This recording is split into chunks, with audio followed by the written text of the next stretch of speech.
I've studied successful people for 40 years, and though the diversity you find among them is astounding, I've found that they are all alike in one way: how they think.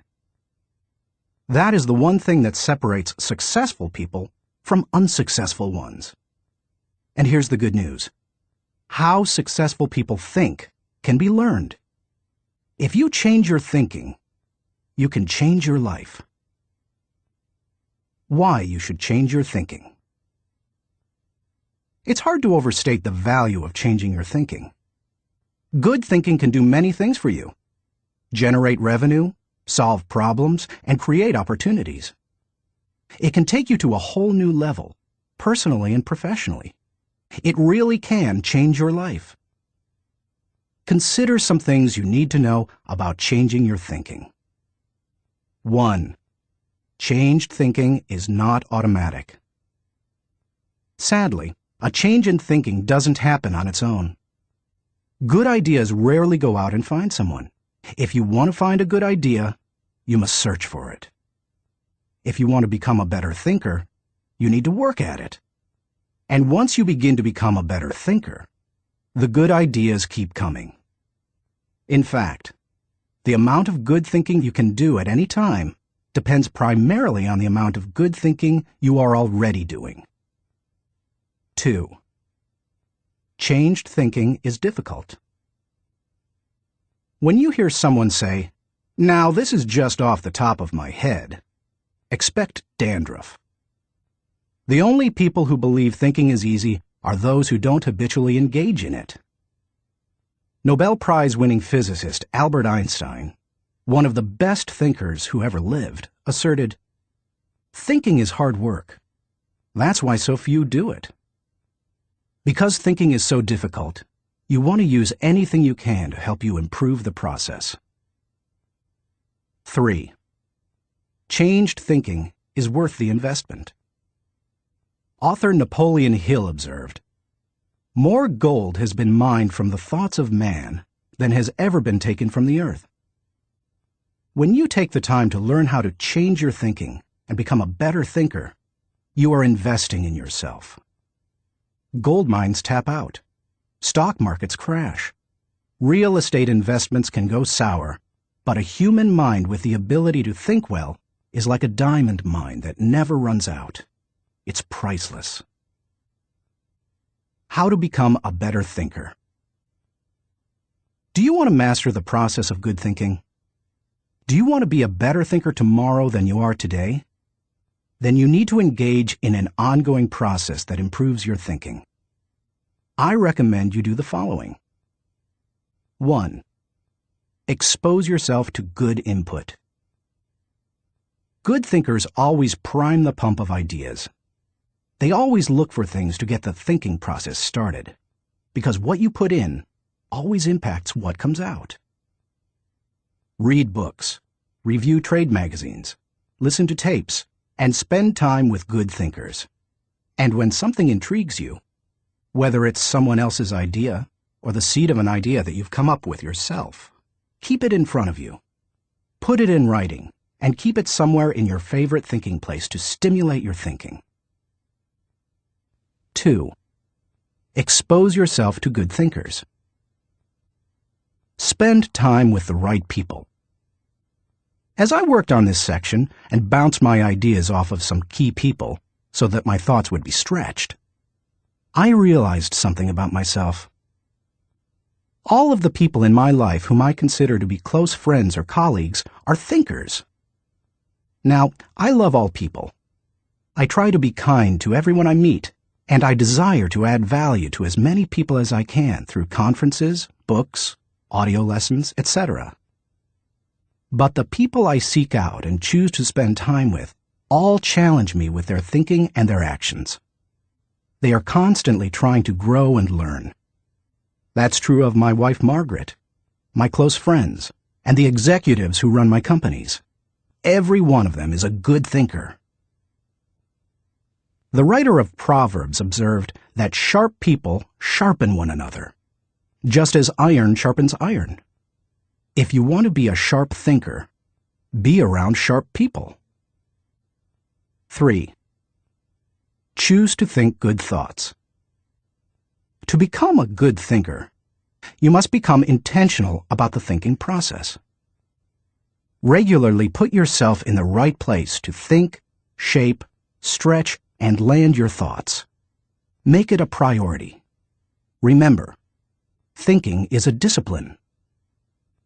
Recently, I had breakfast with Dan Cathy, the president of Chick-fil-A, a fast food chain headquartered in the Atlanta area. I told him that I was working on this book, and I asked him if he made thinking time a high priority.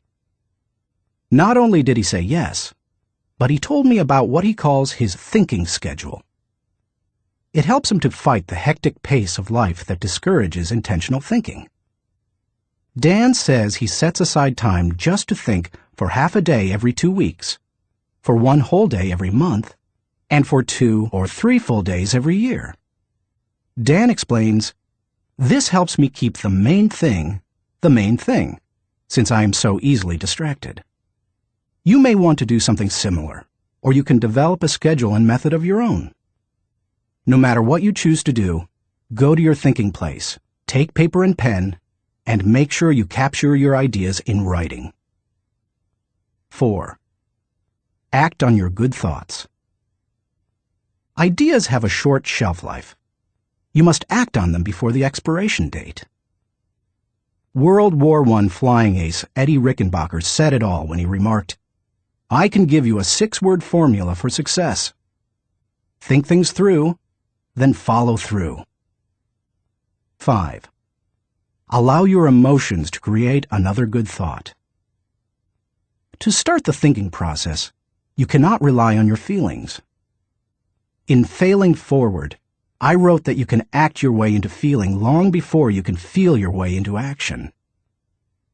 If you wait until you feel like doing something, you will likely never accomplish it. The same is true for thinking. You cannot wait until you feel like thinking to do it. However, I found that once you engage in the process of good thinking, you can use your emotions to feed the process and create mental momentum. Try it for yourself.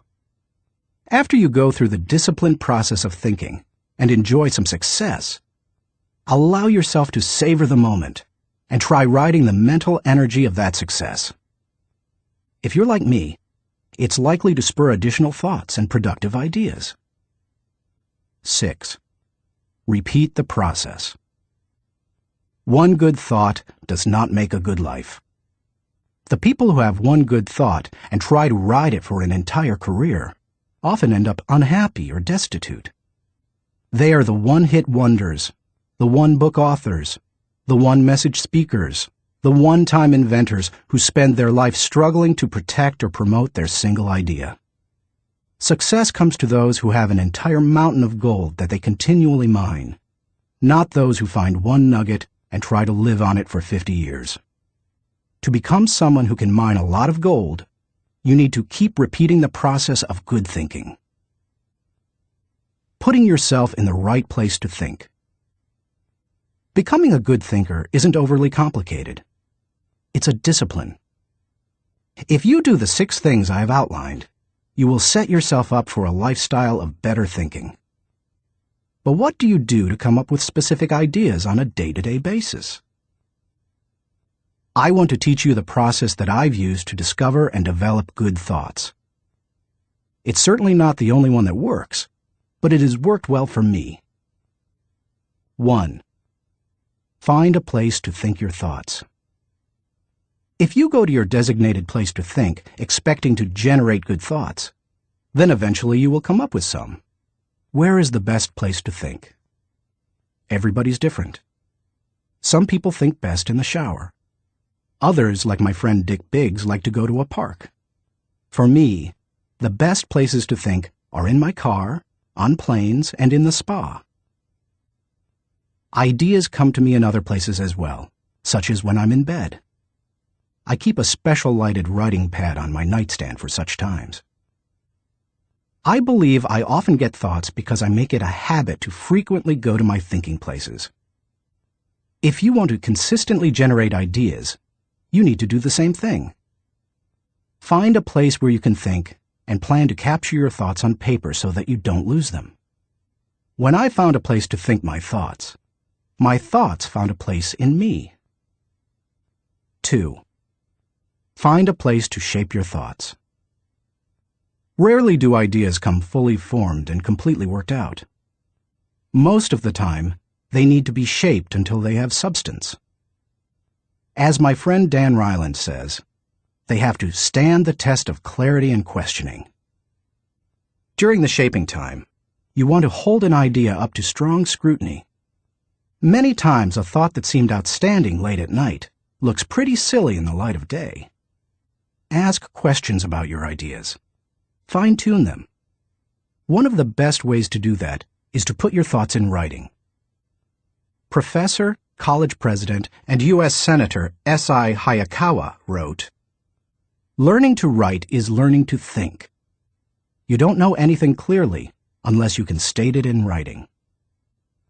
As you shape your thoughts, you find out whether an idea has potential. You learn what you have. You also learn some things about yourself. The shaping time thrills me because it embodies humor. The thoughts that don't work often provide comic relief. Humility. The moments when I connect with God awe me. Excitement. I love to play out an idea mentally. I call it futuring it. Creativity. In these moments, I am unhampered by reality. Fulfillment. God made me for this process. It uses my greatest gifts and gives me joy. Honesty. As I turn over an idea in my mind, I discover my true motives. Passion. When you shape a thought, you find out what you believe and what really counts. Change. Most of the changes I have made in my life resulted from thorough thinking on a subject. You can shape your thoughts almost anywhere. Just find a place that works for you, where you will be able to write things down, focus your attention without interruptions, and ask questions about your ideas. 3. Find a place to stretch your thoughts. If you come upon great thoughts and spend time mentally shaping them, don't think you're done and can stop there. If you do, you will miss some of the most valuable aspects of the thinking process. You miss bringing others in and expanding ideas to their greatest potential. Earlier in my life, I have to admit, I was often guilty of this error. I wanted to take an idea from seed thought to solution before sharing it with anyone, even the people it would most impact. I did this both at work and at home. But over the years, I have learned that you can go much farther with a team than you can go alone. I've found a kind of formula that can help you stretch your thoughts.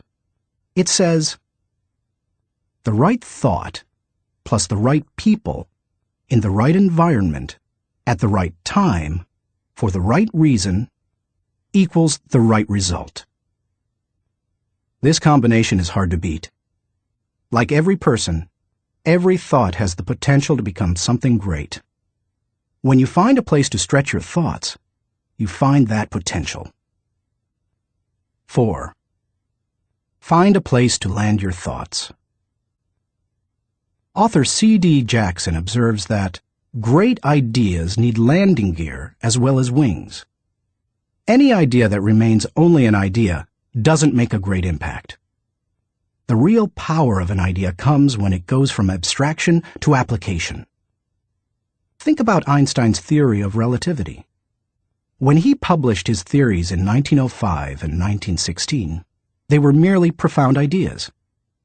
Their real power came with the development of the nuclear reactor in 1942 and the nuclear bomb in 1945. When scientists developed and implemented Einstein's ideas, the whole world changed.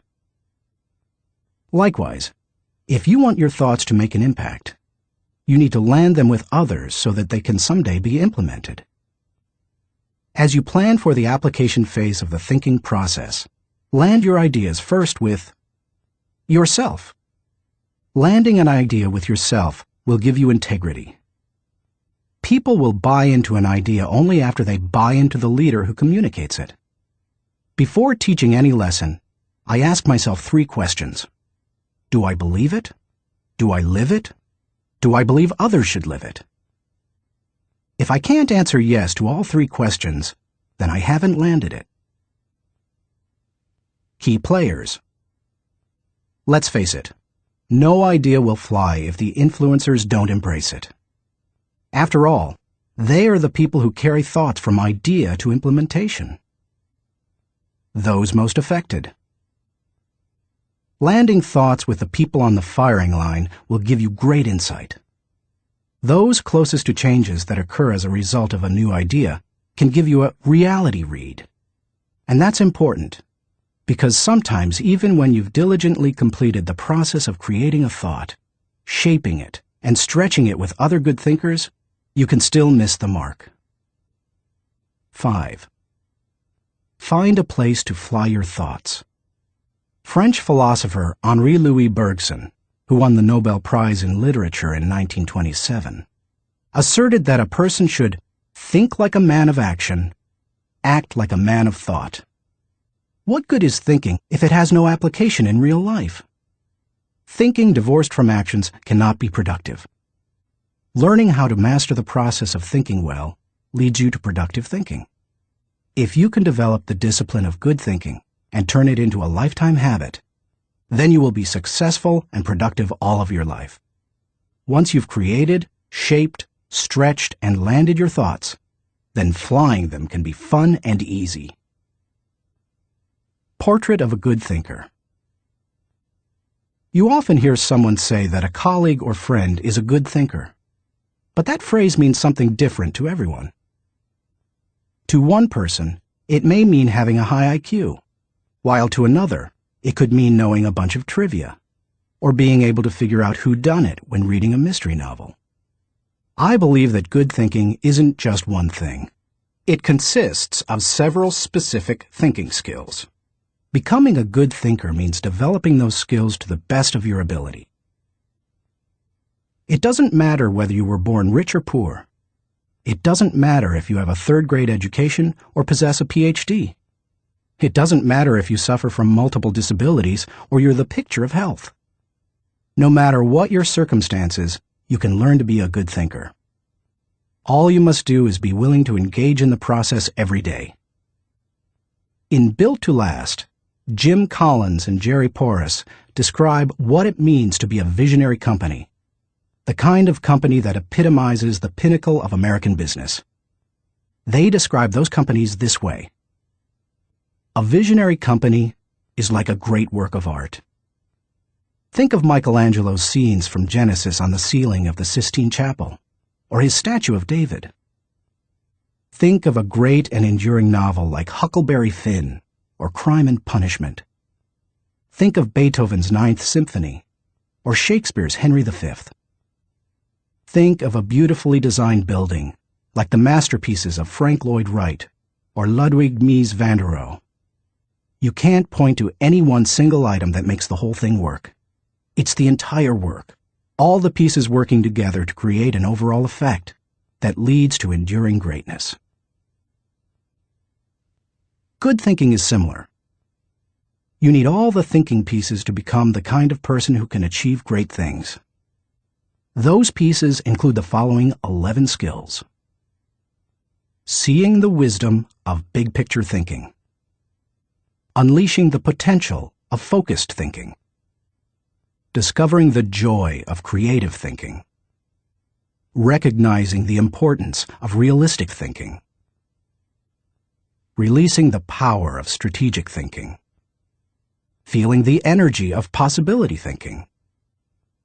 Embracing the lessons of reflective thinking. Questioning the acceptance of popular thinking. Encouraging the participation of shared thinking. Experiencing the satisfaction of unselfish thinking. Enjoying the return of bottom-line thinking.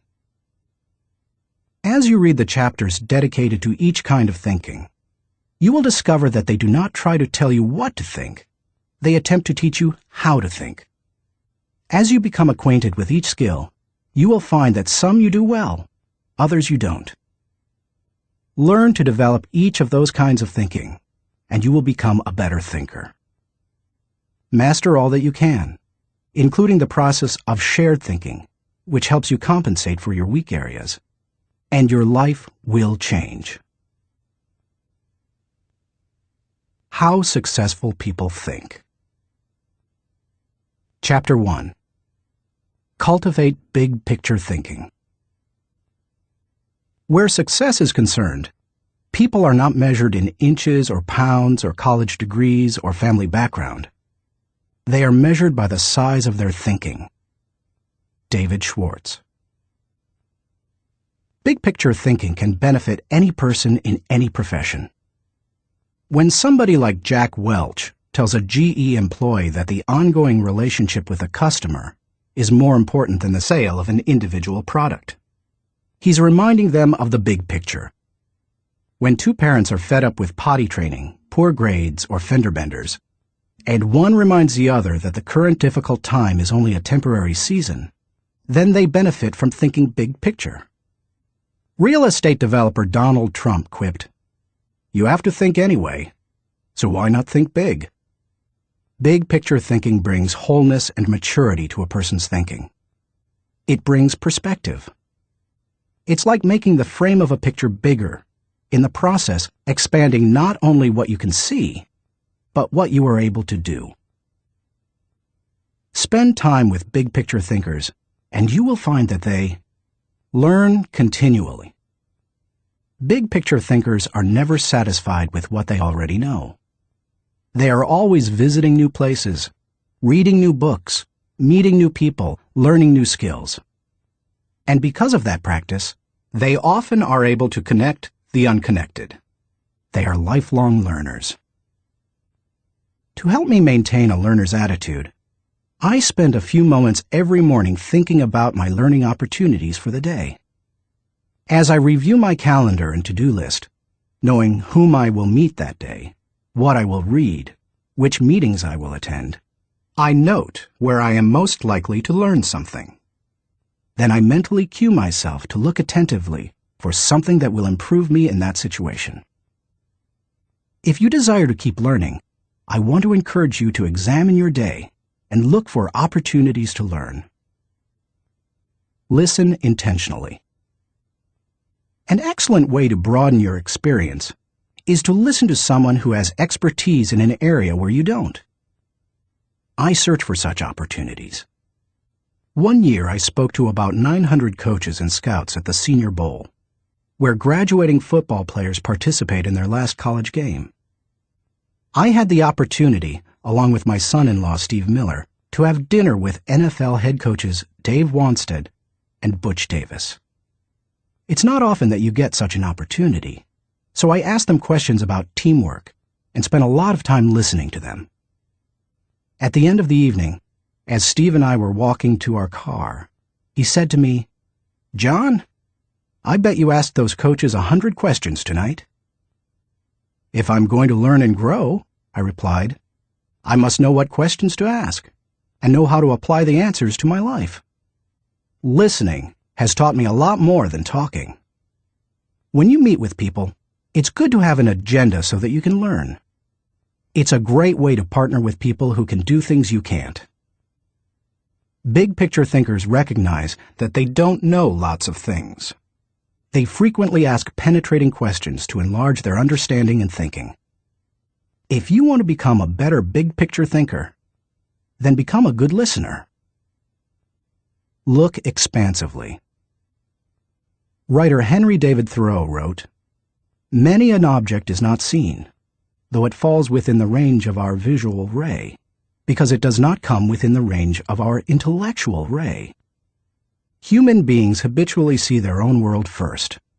For example, when people arrive at a leadership conference put on by my company, Enjoy, they want to know where they're going to park, whether they will be able to get a good and comfortable seat, whether the speaker will be on, and if the breaks will be spaced right.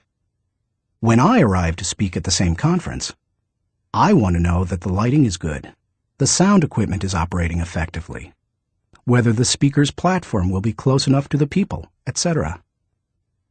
Who you are determines what you see and how you think.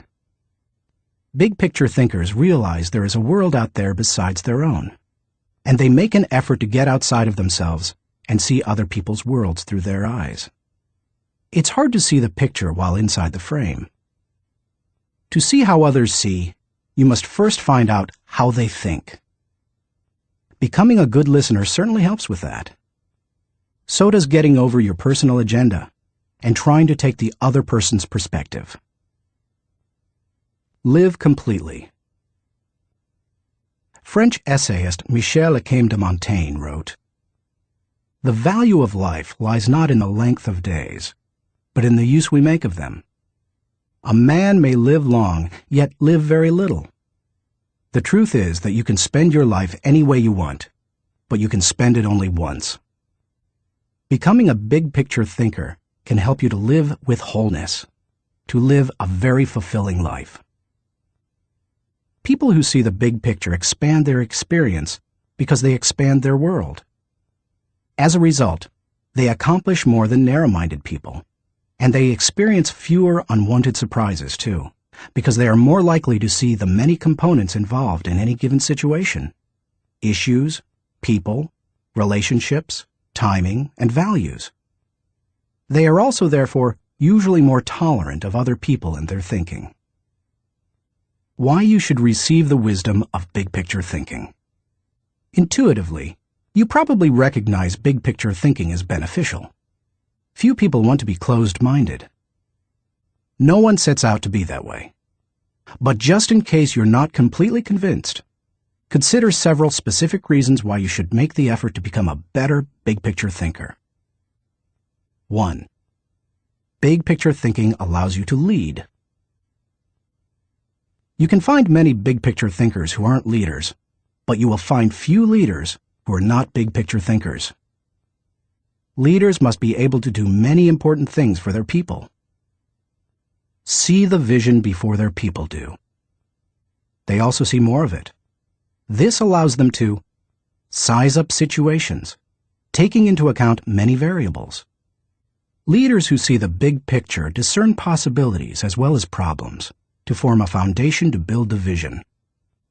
Once leaders have done that, they can sketch a picture of where the team is going, including any potential challenges or obstacles. The goal of leaders shouldn't be merely to make their people feel good, but to help them be good and accomplish the dream.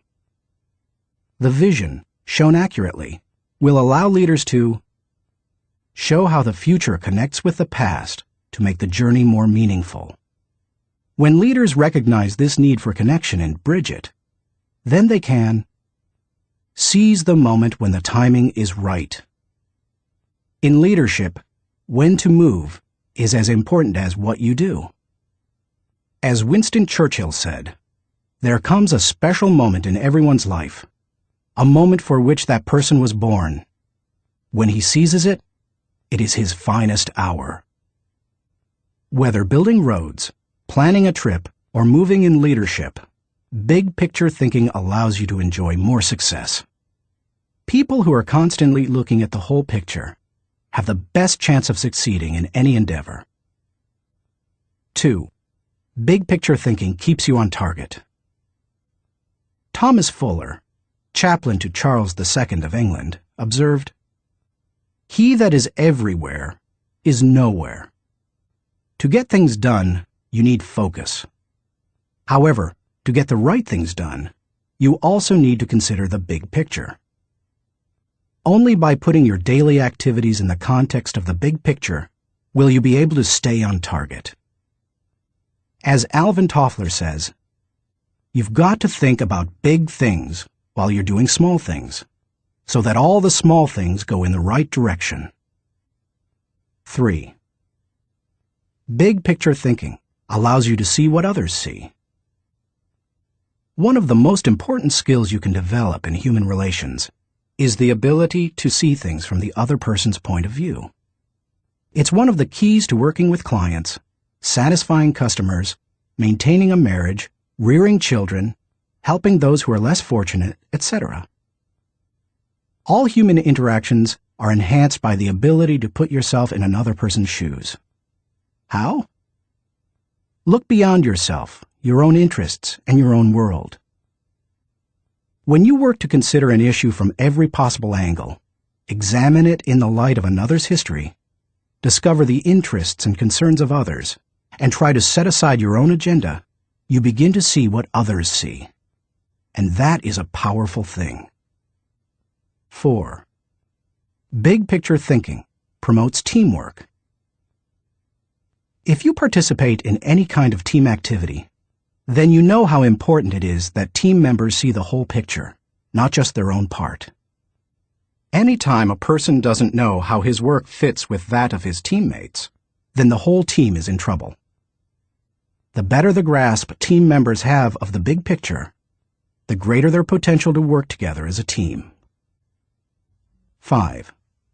Big picture thinking keeps you from being caught up in the mundane. Let's face it, some aspects of everyday life are absolutely necessary but thoroughly uninteresting. Big picture thinkers don't let the grind get to them because they don't lose sight of the all-important overview. They know that the person who forgets the ultimate is a slave to the immediate. 6. Big picture thinking helps you to chart uncharted territory. Have you ever heard the expression, "We'll cross that bridge when we come to it"? That phrase undoubtedly was coined by someone who had trouble seeing the big picture. The world was built by people who crossed bridges in their minds long before anyone else did. The only way to break new ground or move into uncharted territory is to look beyond the immediate and see the big picture. How to acquire the wisdom of big picture thinking. If you desire to seize new opportunities and open new horizons, then you need to add big picture thinking to your abilities. To become a good thinker, better able to see the big picture, keep in mind the following suggestions. 1. Don't strive for certainty. Big picture thinkers are comfortable with ambiguity. They don't try to force every observation or piece of data into pre-formulated mental cubbyholes. They think broadly and can juggle many seemingly contradictory thoughts in their minds. If you want to cultivate the ability to think big picture, then you must get used to embracing and dealing with complex and diverse ideas. 2. Learn from every experience. Big picture thinkers broaden their outlook by striving to learn from every experience. They don't rest on their successes, they learn from them. More importantly, they learn from their failures. They can do that because they remain teachable. Varied experiences, both positive and negative, help you see the big picture. The greater the variety of experience and success, the more potential to learn you have. If you desire to be a big picture thinker, then get out there and try a lot of things. Take a lot of chances, and take time to learn after every victory or defeat. 3. Gain insight from a variety of people.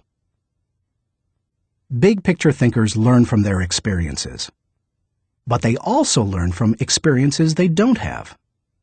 That is, they learn by receiving insight from others, from customers, employees, colleagues, and leaders. If you desire to broaden your thinking and see more of the big picture, then seek out counselors to help you. But be wise in whom you ask for advice. Gaining insight from a variety of people doesn't mean stopping anyone and everyone in hallways and grocery store lines and asking what they think about a given subject. Be selective. Talk to people who know and care about you, who know their field, and who bring experience deeper and broader than your own. 4. Give yourself permission to expand your world. If you want to be a big picture thinker, you will have to go against the flow of the world. Society wants to keep people in boxes. Most people are married mentally to the status quo. They want what was, not what can be. They seek safety in simple answers. To think big picture, you need to give yourself permission to go a different way, to break new ground, to find new worlds to conquer. And when your world does get bigger, you need to celebrate. Never forget there is more out there in the world than what you've experienced. Keep learning, keep growing, and keep looking at the big picture. If you desire to be a good thinker, that's what you need to do. Thinking question. Am I thinking beyond myself and my world so that I process ideas with a holistic perspective? Chapter 2. Engage in focused thinking. He did each thing as if he did nothing else. Spoken of novelist Charles Dickens. Philosopher Bertrand Russell once asserted, "To be able to concentrate for a considerable time is essential to difficult achievement." Sociologist Robert Lind observed that, "Knowledge is power only if a man knows what facts are not to bother about."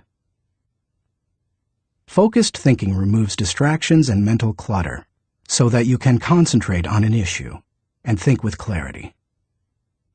Focused thinking can do several things for you. 1. Focused thinking harnesses energy toward a desired goal. Focus can bring energy and power to almost anything, whether physical or mental. If you're learning how to pitch a baseball and you want to develop a good curveball, then focused thinking while practicing will improve your technique. If you need to refine the manufacturing process of your product, focused thinking will help you develop the best method. If you want to solve a difficult mathematics problem, focused thinking helps you break through to the solution. The greater the difficulty of a problem or issue, the more focused thinking time is necessary to solve it. 2. Focused thinking gives ideas time to develop. I love to discover and develop ideas. I often bring my creative team together for brainstorming and creative thinking. When we first get together, we try to be exhaustive in our thinking in order to generate as many ideas as possible. The birthing of a potential breakthrough often results from sharing many good ideas. But to take ideas to the next level, you must shift from being expansive in your thinking to being selective. I have discovered that a good idea can become a great idea when it is given focus time. It's true that focusing on a single idea for a long time can be very frustrating. I've often spent days focusing on a thought and trying to develop it, only to find that I could not improve the idea. But sometimes, my perseverance in focused thinking pays off. That brings me great joy.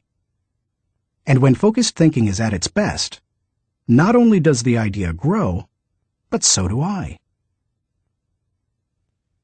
3.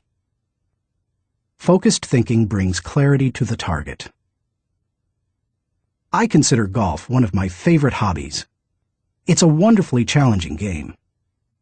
I like it because the objectives are so clear. Professor William Mobley of the University of South Carolina made the following observation about golf. One of the most important things about golf is the presence of clear goals. You see the pins, you know the par. It's neither too easy nor unattainable. You know your average score, and there are competitive goals. Competitive with par, with yourself, and others. These goals give you something to shoot at. In work, as in golf, goals motivate. One time on the golf course, I followed a golfer who neglected to put the pin back in the hole after he putted. Because I could not see my target, I couldn't focus properly. My focus quickly turned to frustration and to poor play. To be a good golfer, a person needs to focus on a clear target. The same is true in thinking. Focus helps you to know the goal and to achieve it. 4.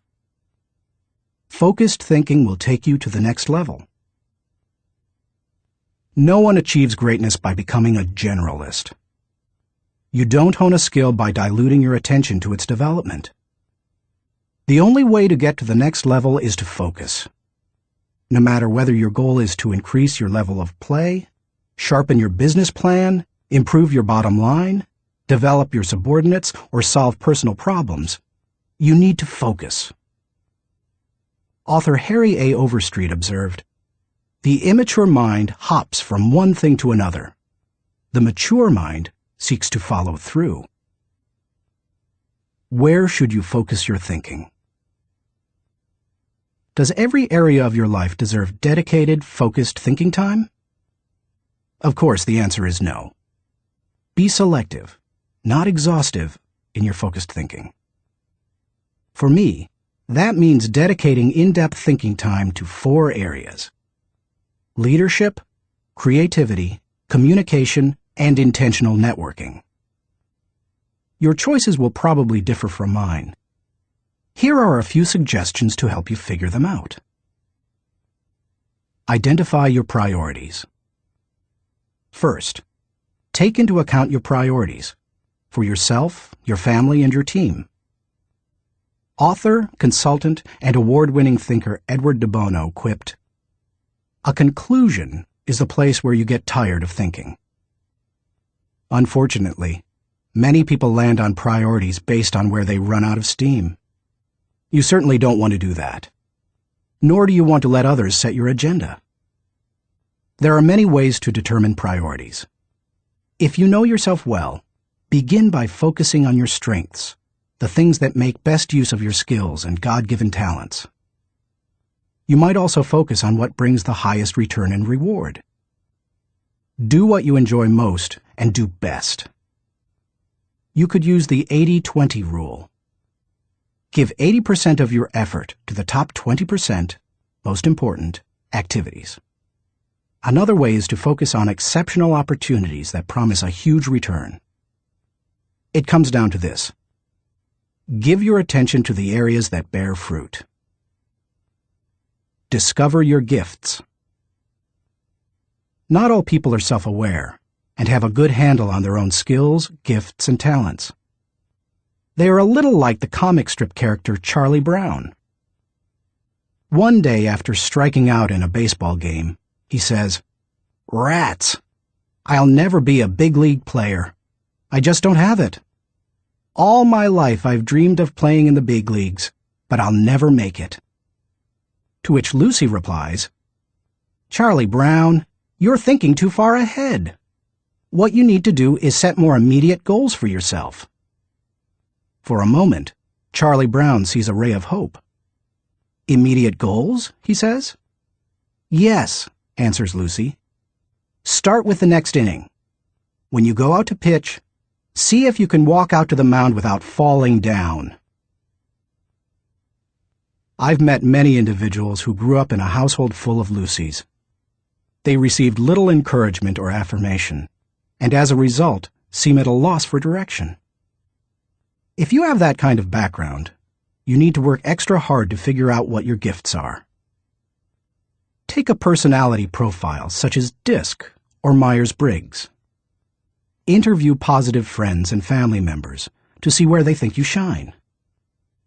Spend some time reflecting on past successes. If you're going to focus your thinking in your areas of strength, you need to know what they are. Develop your dream. If you want to achieve great things, you need to have a great dream. If you're not sure of your dream, use your focused thinking time to help you discover it. If your thinking has returned to a particular area time after time, you may be able to discover your dream there. Give it more focused time and see what happens. Once you find your dream, move forward without second-guessing. Take the advice of Satchel Paige. Don't look back. Something might be gaining on you. The younger you are, the more likely you will give your attention to many things. That's good, Because if you're young, you're still getting to know yourself, your strengths and weaknesses. If you focus your thinking on only one thing and your aspirations change, then you've wasted your best mental energy. As you get older and more experienced, the need to focus becomes more critical. The farther and higher you go, the more focused you can be, and need to be. How can you stay focused? Once you have a handle on what you should think about, you must decide how to better focus on it. Here are 5 suggestions to help you with the process. 1. Remove distractions. Removing distractions is no small matter in our current culture, but it's critical. How do you do it? First, by maintaining the discipline of practicing your priorities. Don't do easy things first, or hard things first, or urgent things first. Do first things first, the activities that give you the highest return. In that way, you keep the distractions to a minimum. Second, insulate yourself from distractions. I've found that I need blocks of time to think without interruptions. I've mastered the art of making myself unavailable when necessary and going off to my thinking place so that I can work without interruptions. Because of my responsibilities as founder of 3 companies, however, I am always aware of the tension between my need to remain accessible to others as a leader and my need to withdraw from them to think. The best way to resolve the tension is to understand the value of both activities. Walking slowly through the crowd allows me to connect with people and know their needs. Withdrawing from the crowd allows me to think of ways to add value to them. My advice to you is to place value on and give attention to both. If you naturally withdraw, then make sure to get out among people more often. If you're always on the go and rarely withdraw for thinking time, then remove yourself periodically so that you can unleash the potential of focused thinking. And wherever you are, be there. 2. Make time for focused thinking. Once you have a place to think, you need the time to think. Because of the fast pace of our culture, people tend to multitask, but that's not always a good idea. Switching from task to task can cost you up to 40% efficiency. According to researchers, if you're trying to accomplish many things at the same time, you'll get more done by focusing on one task at a time, not by switching constantly from one task to another. Years ago, I realized that my best thinking time occurs in the morning. Whenever possible, I reserve my mornings for thinking and writing. One way to gain time for focused thinking is to impose upon yourself a rule that one company implemented. Don't allow yourself to look at email until after 10 a.m. Instead, focus your energies on your number 1 priority. Put non-productive time wasters on hold so that you can create thinking time for yourself. 3. Keep items of focus before you. Ralph Waldo Emerson, the great transcendental thinker, believed, "Concentration is the secret of strength in politics, in war, in trade, in short, in all management of human affairs." To help me concentrate on the things that matter, I work to keep important items before me. One way is to ask my assistant, Linda Eggers, to keep bringing it up, asking me about it, giving me additional information in reference to it. I'll also keep a file or page on my desk so that I see it every day as I work. That strategy has successfully helped me for 30 years to stimulate and sharpen ideas. If you've never done it, I recommend that you try it. I'll tell you more about it in the section on reflective thinking. 4. Set goals. I believe goals are important. The mind will not focus until it has clear objectives. But the purpose of goals is to focus your attention and give you direction. not to identify a final destination. As you think about your goals, note that they should be clear enough to be kept in focus, close enough to be achieved, helpful enough to change lives. Those guidelines will get you going. And be sure to write down your goals. If they're not written, I can almost guarantee that they're not focused enough. And if you really want to make sure they're focused, take the advice of David Belasco, who says, "If you can't write your idea on the back of my business card, you don't have a clear idea." Even if you look back years from now and think your goals were too small, they will have served their purpose if they provide you with direction. 5. Question your progress. Take a good look at yourself from time to time to see whether you are actually making progress. That is the most accurate measure of whether you are making the best use of focused thinking. Ask yourself, am I seeing a return for my investment of focused thinking time? Is what I am doing getting me closer to my goals? Am I headed in a direction that helps me to fulfill my commitments, maintain my priorities, and realize my dreams? What are you giving up to go up? No one can go to the highest level and remain a generalist. My dad used to say, "Find the one thing you do well and don't do anything else." I've found that to do well at a few things, I've had to give up many things. As I worked on this chapter, I spent some time reflecting on the kinds of things I've given up. Here are the main ones. I can't know everyone. I love people, and I'm outgoing. Put me into a room full of people and I feel energized. So it goes against my grain to restrict myself from spending time with lots of people. To compensate for that, I've done a couple of things. First, I've chosen a strong inner circle of people. They not only provide tremendous professional help, but they also make life's journey much more pleasant. Second, I ask certain friends to catch me up on what's happening in the lives of other friends. I usually do that when I'm traveling and can't block out the time I would need for focused thinking. I can't do everything. There are only a few exceptional opportunities in any person's lifetime.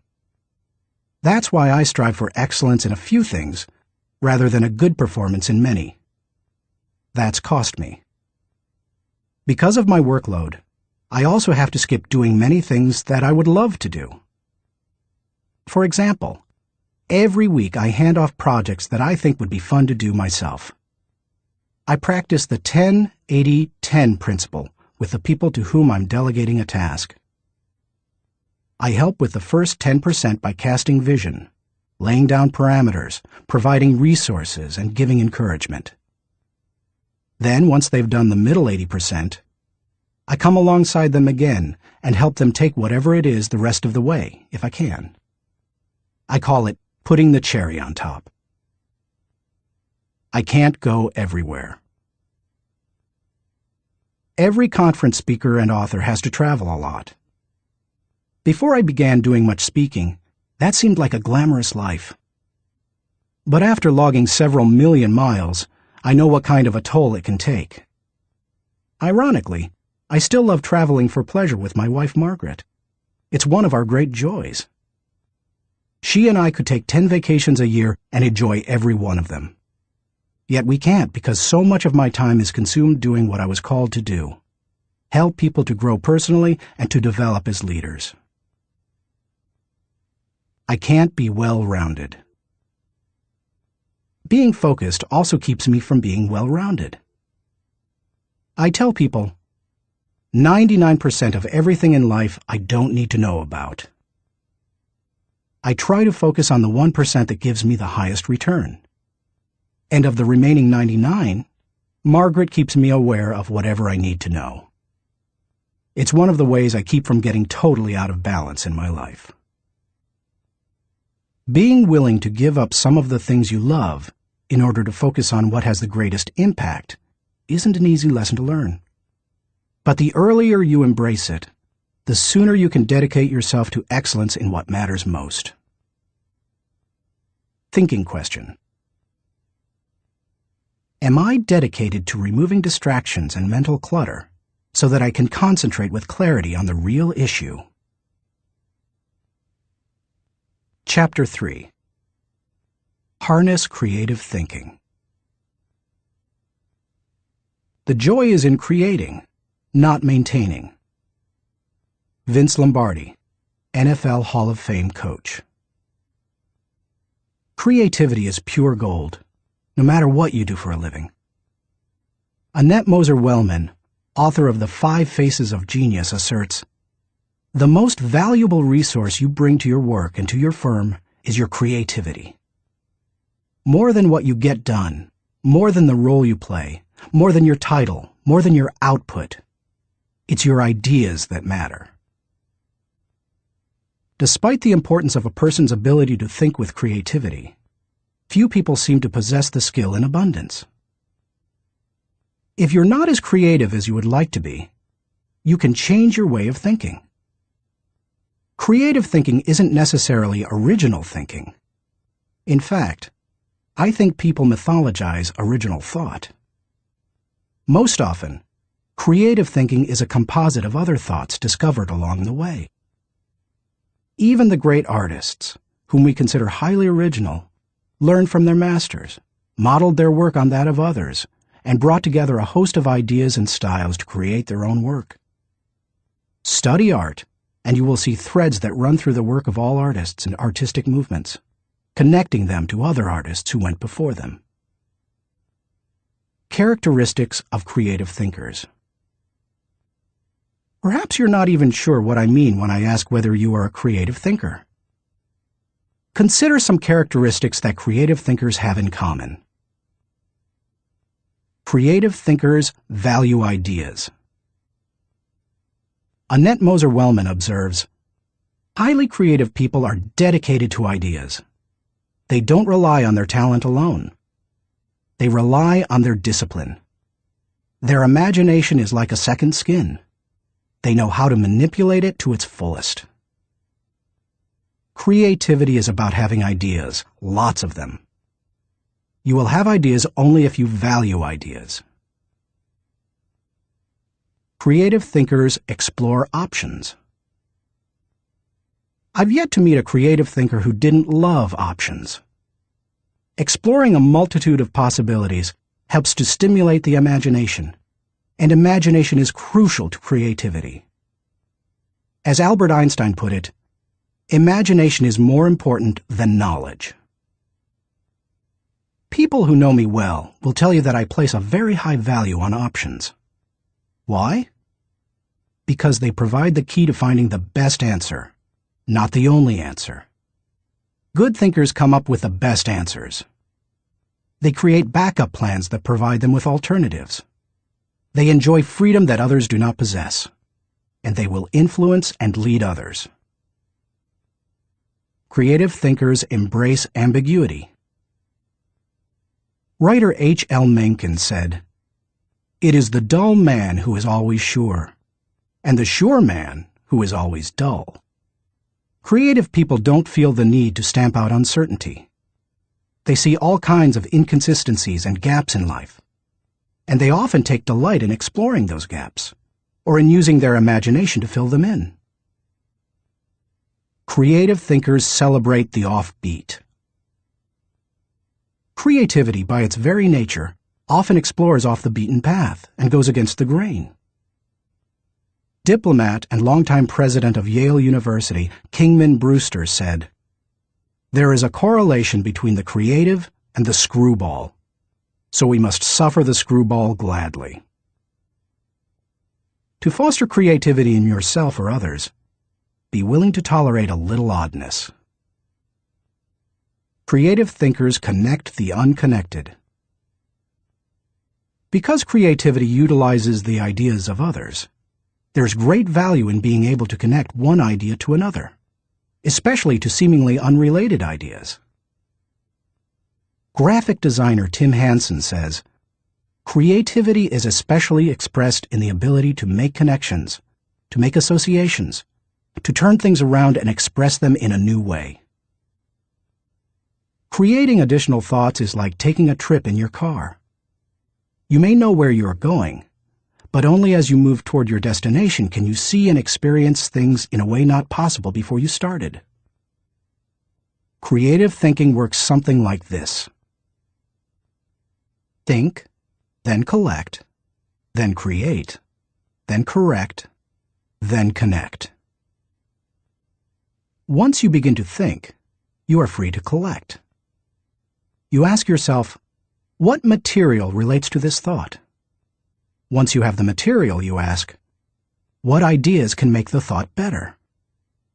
That can start to take an idea to the next level. After that, you can correct or refine it by asking, what changes can make these ideas better? Finally, you connect the ideas by positioning them in the right context to make the thought complete and powerful. Creative thinkers don't fear failure.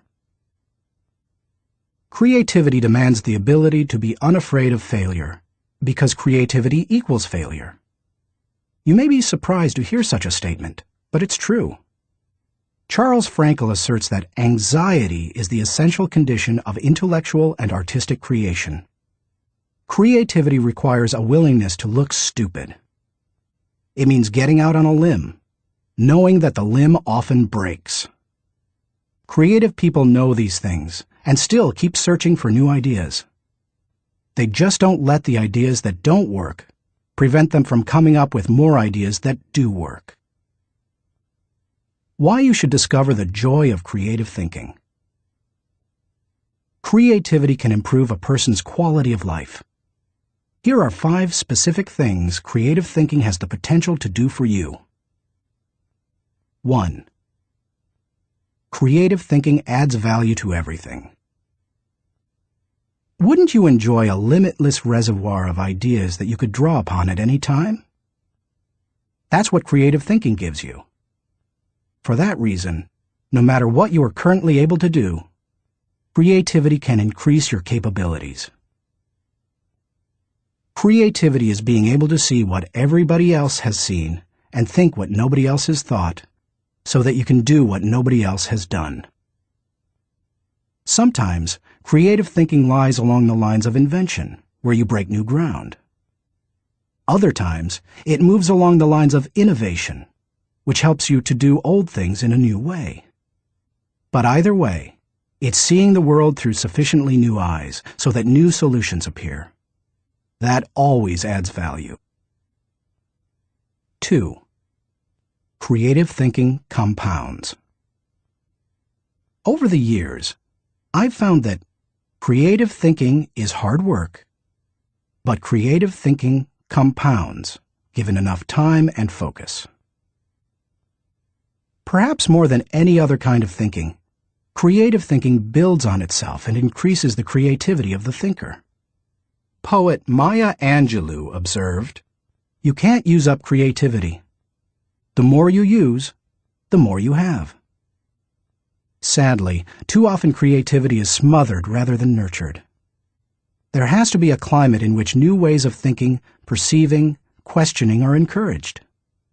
If you cultivate creative thinking in an environment that nurtures creativity, there's no telling what kind of ideas you can come up with. I'll talk more on that later. 3. Creative thinking draws people to you and your ideas. Creativity is intelligence having fun. People admire intelligence, and they are always attracted to fun, so the combination is fantastic. If anyone could be said to have fun with his intelligence, it was Leonardo da Vinci. The diversity of his ideas and expertise staggers the mind. He was a painter, architect, sculptor, anatomist, musician, inventor, and engineer. The term Renaissance man was coined because of him. Just as people were drawn to Da Vinci and his ideas during the Renaissance, they are drawn to creative people today. If you cultivate creativity, you will become more attractive to other people, and they will be drawn to you. 4. Creative thinking helps you learn more. Author and creativity expert Ernie Zielinski says, "Creativity is the joy of not knowing it all. The joy of not knowing it all refers to the realization that we seldom, if ever, have all the answers. We always have the ability to generate more solutions to just about any problem. Being creative is being able to see or imagine a great deal of opportunity to life's problems. Creativity is having options." It almost seems too obvious to say, but if you are always actively seeking new ideas, you will learn. Creativity is teachability. It's seeing more solutions than problems. And the greater the quantity of thoughts, the greater the chance for learning something new. 5. Creative thinking challenges the status quo. If you desire to improve your world, or even your own situation, then creativity will help you. The status quo and creativity are incompatible. Creativity and innovation always walk hand in hand. How to discover the joy of creative thinking. At this point, you may be saying, "Okay, I'm convinced that creative thinking is important. But how do I find the creativity within me? How do I discover the joy of creative thought?" Here are 5 ways to do it. 1. Remove creativity killers. Economics professor and humor author Stephen Leacock said, "Personally, I would sooner have written Alice in Wonderland than the whole Encyclopedia Britannica." He valued the warmth of creativity over cold facts. If you do too, then you need to eliminate attitudes that devalue creative thinking. Take a look at the following phrases. They are almost guaranteed to kill creative thinking anytime you hear or think them. "I'm not a creative person." "Follow the rules." "Don't ask questions." "Don't be different." "Stay within the lines." "There is only one way." "Don't be foolish." Be practical. Be serious. Think of your image. That's not logical. It's not practical. It's never been done. It can't be done. It didn't work for them. We tried that before. It's too much work. We can't afford to make a mistake. It will be too hard to administer. We don't have the time. We don't have the money. Yes, but play is frivolous. Failure is final. If you think you have a great idea, don't let anyone talk you out of it, even if it sounds foolish. Don't let yourself or anyone else subject you to creativity killers. After all, you can't do something new and exciting if you force yourself to stay in the same old rut. Don't just work harder at the same old thing. Make a change. 2. Think creatively by asking the right questions. Creativity is largely a matter of asking the right questions. Management trainer Sir Anthony Jay said, "The uncreative mind can spot wrong answers, but it takes a creative mind to spot wrong questions." Wrong questions shut down the process of creative thinking. They direct thinkers down the same old path, or they chide them into believing that thinking isn't necessary at all. To stimulate creative thinking, ask yourself questions such as, why must it be done this way? What is the root problem? What are the underlying issues? What does this remind me of? What is the opposite? What metaphor or symbol helps to explain it? Why is it important? What's the hardest or most expensive way to do it? Who has a different perspective on this? What happens if we don't do it at all? You get the idea. And you can probably come up with better questions yourself. Physicist Tom Hirschfeld observed, "If you don't ask why this often enough, Somebody will ask, why you? If you want to think creatively, you must ask good questions. You must challenge the process. 3. Develop a creative environment. Charlie Brower said, "A new idea is delicate. It can be killed by a sneer or a yawn. It can be stabbed to death by a quip and worried to death by a frown on the right man's brow. Negative environments kill thousands of great ideas every minute."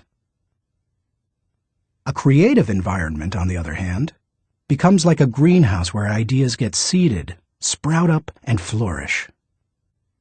A creative environment encourages creativity. David Hills says, "Studies of creativity suggest that the biggest single variable of whether or not employees will be creative is whether they perceive they have permission. When innovation and good thinking are openly encouraged and rewarded, then people see that they have permission to be creative." A creative environment places a high value on trust among team members and individuality. Creativity always risks failure. That's why trust is so important to creative people. In the creative process, trust comes from people working together, from knowing that people on the team have experience launching successful, creative ideas, and from the assurance that creative ideas won't go to waste because they will be implemented. A creative environment embraces those who are creative. Creative people celebrate the offbeat. How should creative people be treated? I take the advice of Tom Peters. Weed out the dullards, nurture the nuts. I do that by spending time with them, which I enjoy anyway. I especially like to pull people into brainstorming sessions. People look forward to an invitation to such meetings because the time will be filled with energy, ideas, and laughter. And the odds are high that a new project, seminar, or business strategy will result. When that happens, they also know a party's coming. A creative environment focuses on innovation, not just invention. Sam Weston, creator of the popular action figure G.I. Joe, said, "Truly groundbreaking ideas are rare, but you don't necessarily need one to make a career out of creativity." My definition of creativity is the logical combination of two or more existing elements that result in a new concept. The best way to make a living with your imagination is to develop innovative applications, not imagine completely new concepts. Creative people say, "Give me a good idea, and I'll give you a better idea." A creative environment is willing to let people go outside the lines. Most people automatically stay within lines, even if those lines have been arbitrarily drawn or are terribly out of date. Remember, most limitations we face are not imposed on us by others. We place them on ourselves. Lack of creativity often falls into that category. If you want to be more creative, challenge boundaries. Inventor Charles Kettering said, "All human development, no matter what form it takes, must be outside the rules. Otherwise, we would never have anything new." A creative environment takes that into account. A creative environment appreciates the power of a dream. A creative environment promotes the freedom of a dream. A creative environment encourages the use of a blank sheet of paper and the question, if we could draw a picture of what we want to accomplish, what would that look like? A creative environment allowed Martin Luther King Jr. to speak with passion and declare to millions, "I have a dream," not "I have a goal." Goals may give focus, but dreams give power. Dreams expand the world. That is why James Allen suggested that dreamers are the saviors of the world. The more creativity-friendly you can make your environment, the the more potential it has to become creative. 4. Spend time with other creative people. What if the place you work has an environment hostile to creativity, and you possess little ability to change it? One possibility is to change jobs. But what if you desire to keep working there despite the negative environment? Your best option is to find a way to spend time with other creative people. Creativity is contagious. Have you ever noticed what happens during a good brainstorming session? One person throws out an idea. Another person uses it as a springboard to discover another idea. Someone else takes it in yet another, even better direction. Then somebody grabs hold of it and takes it to a whole new level. The interplay of ideas can be electric. I have a strong group of creative individuals in my life. I make sure to spend regular time with them. When I leave them, I always feel energized. I'm full of ideas, and I see things differently. They truly are indispensable to my life. It's a fact that you begin to think like the people you spend a lot of time with. The more time you can spend with creative people, engaging in creative activities, the more creative you will become. 5. Get out of your box. Actress Katharine Hepburn remarked, "If you obey all the rules, you will miss all the fun." While I don't think it's necessary to break all the rules, many are in place to protect us, I do think it's unwise to allow self-imposed limitations to hinder us. Creative thinkers know that they must repeatedly break out of the box of their own history and personal limitations in order to experience creative breakthroughs. The most effective way to help yourself get out of the box is to expose yourself to new paradigms. One way you can do that is by traveling to new places. Explore other cultures, countries, and traditions. Find out how people very different from you live and think. Another is to read on new subjects. I'm naturally curious and love to learn, but I still have a tendency to read books only on my favorite subjects, such as leadership. I sometimes have to force myself to read books that broaden my thinking, because I know it's worth it. If you want to break out of your own box, get into somebody else's. Read broadly. Many people mistakenly believe that if individuals aren't born with creativity, they will never be creative. But you can see from the many strategies and examples I've given that creativity can be cultivated in the right supportive environment. Thinking question. Am I working to break out of my box of limitations so that I explore ideas and options to experience creative breakthroughs? Chapter 4. Employ realistic thinking. The first responsibility of a leader is to define reality. Max Dupree, Chairman of the Board of Herman Miller Incorporated. As anyone knows who's been out of school for a few years, there's usually a huge gap between a college education and the reality of the working world. Honestly, early in my career, I went out of my way to avoid too much realistic thinking because I thought it would interfere with my creative thinking. But as I've grown, I've come to realize that realistic thinking adds to my life. Reality check. Reality is the difference between what we wish and what is. It took some time for me to evolve into a realistic thinker. The process went in phases. First, I did not engage in realistic thinking at all. After a while, I realized that it was necessary, so I began to engage in it occasionally. But I didn't like it, because I thought it was too negative. And any time I could delegate it, I did.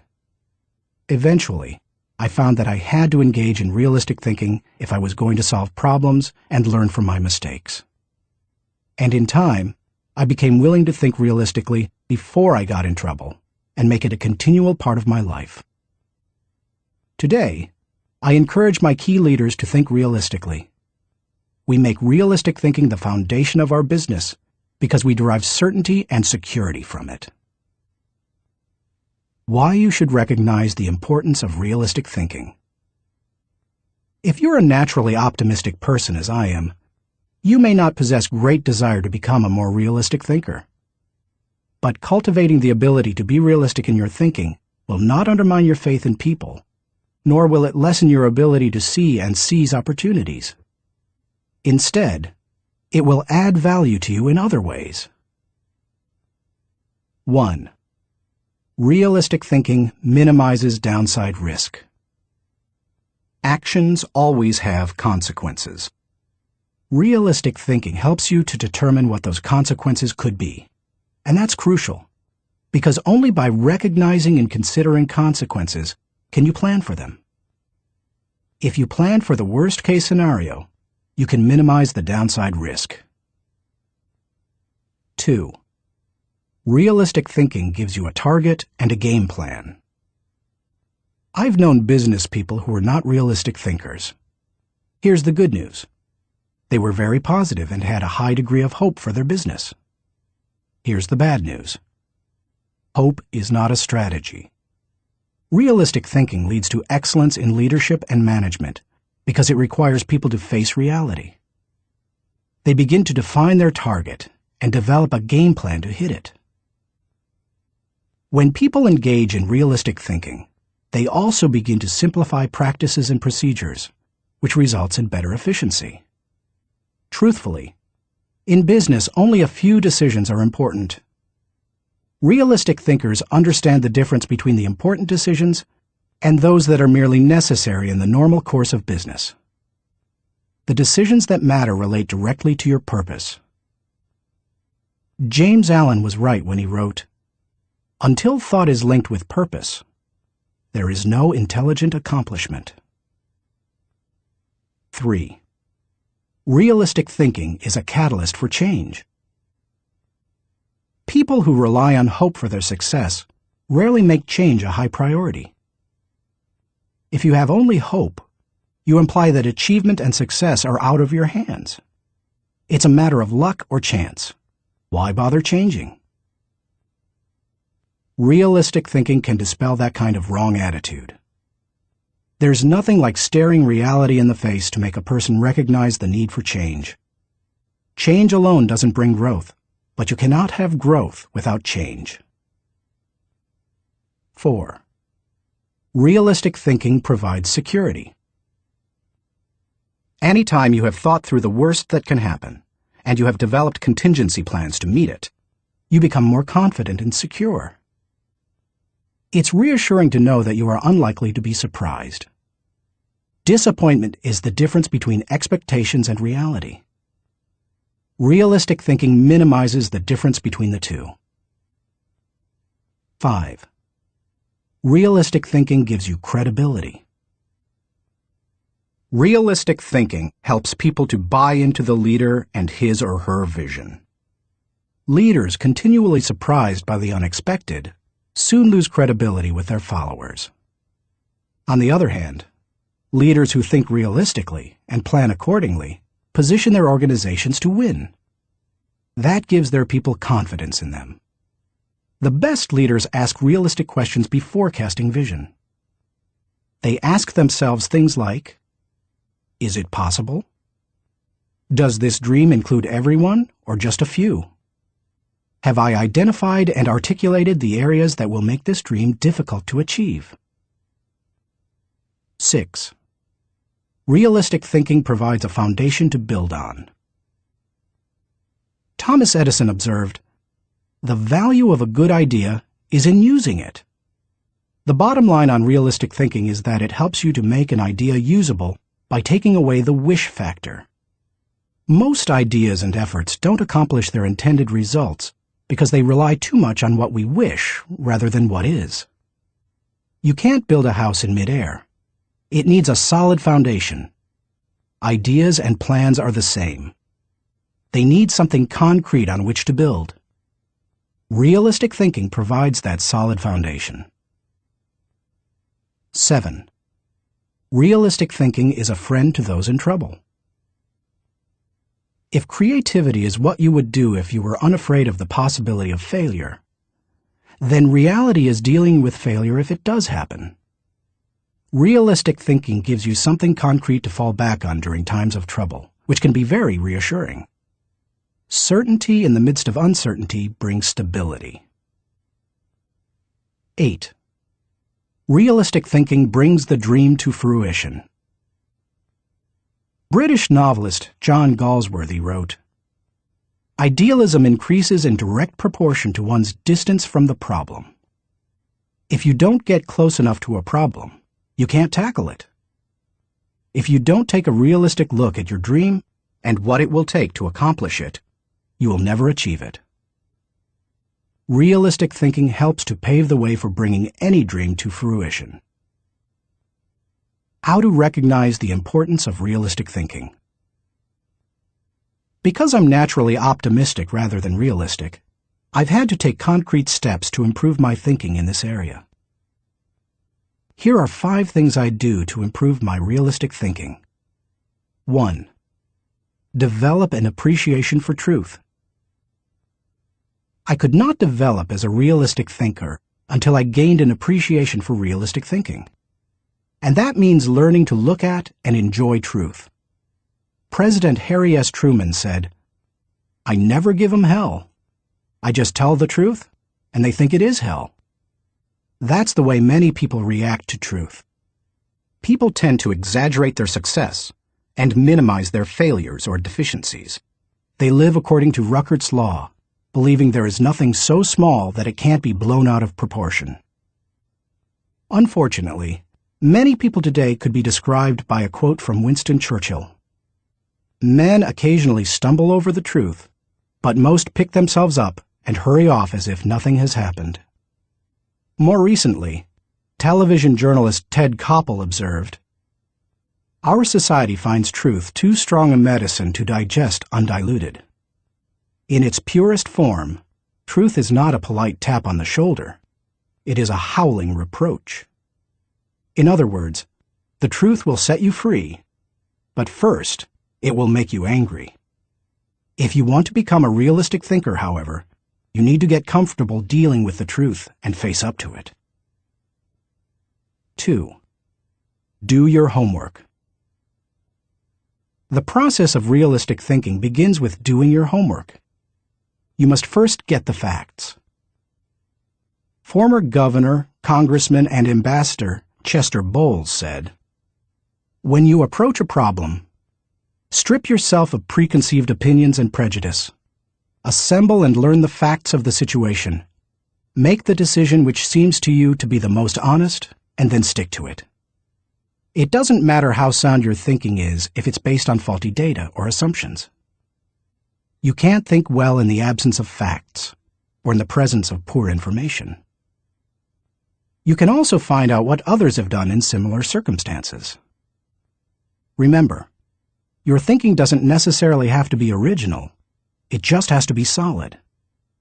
Why not learn all you can from good thinkers who have faced similar situations in the past? Some of my best thinking has been done by others. 3.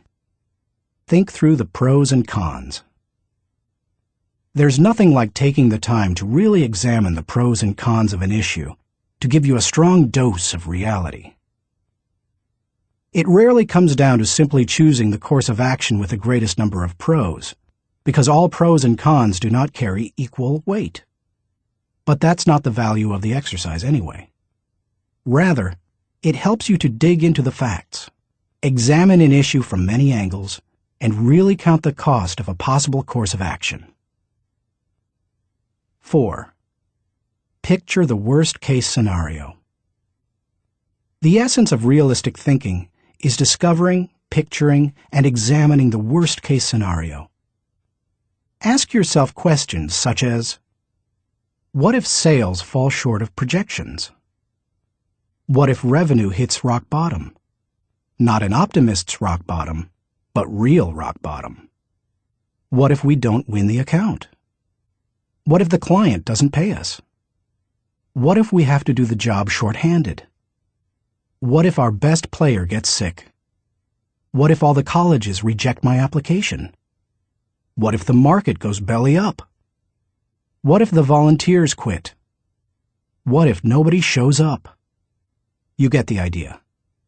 The point is that you need to think about worst-case possibilities, whether you are running a business, leading a department, pastoring a church, coaching a team, or planning your personal finances. Your goal isn't to be negative or to expect the worst, just to be ready for it in case it happens. That way, you give yourself the best chance for a positive result, no matter what. If you picture the worst case and examine it honestly, then you really have experienced a reality check. You're ready for anything. As you do that, take the advice of Charles Hole, who advised, "Deliberate with caution, but act with decision, and yield with graciousness, or oppose with firmness." 5. Align your thinking with your resources. One of the keys to maximizing realistic thinking is aligning your resources with your objectives. Looking at pros and cons and examining worst-case scenarios will make you aware of any gaps between what you desire and what really is. Once you know what those gaps are, you can use your resources to fill them. After all, that's what resources are for. Super Bowl, Superdome, Super Security. Our country received lessons in realistic thinking following the tragedy of September 11, 2001. The destruction of the World Trade Center buildings in New York City far surpassed any worst-case scenarios that anyone might have envisioned. In the wake of that event, we now find that we don't have the luxury of avoiding or neglecting realistic thinking. I was reminded of that on Sunday, February 3, 2002. When I attended the Super Bowl in New Orleans, Louisiana.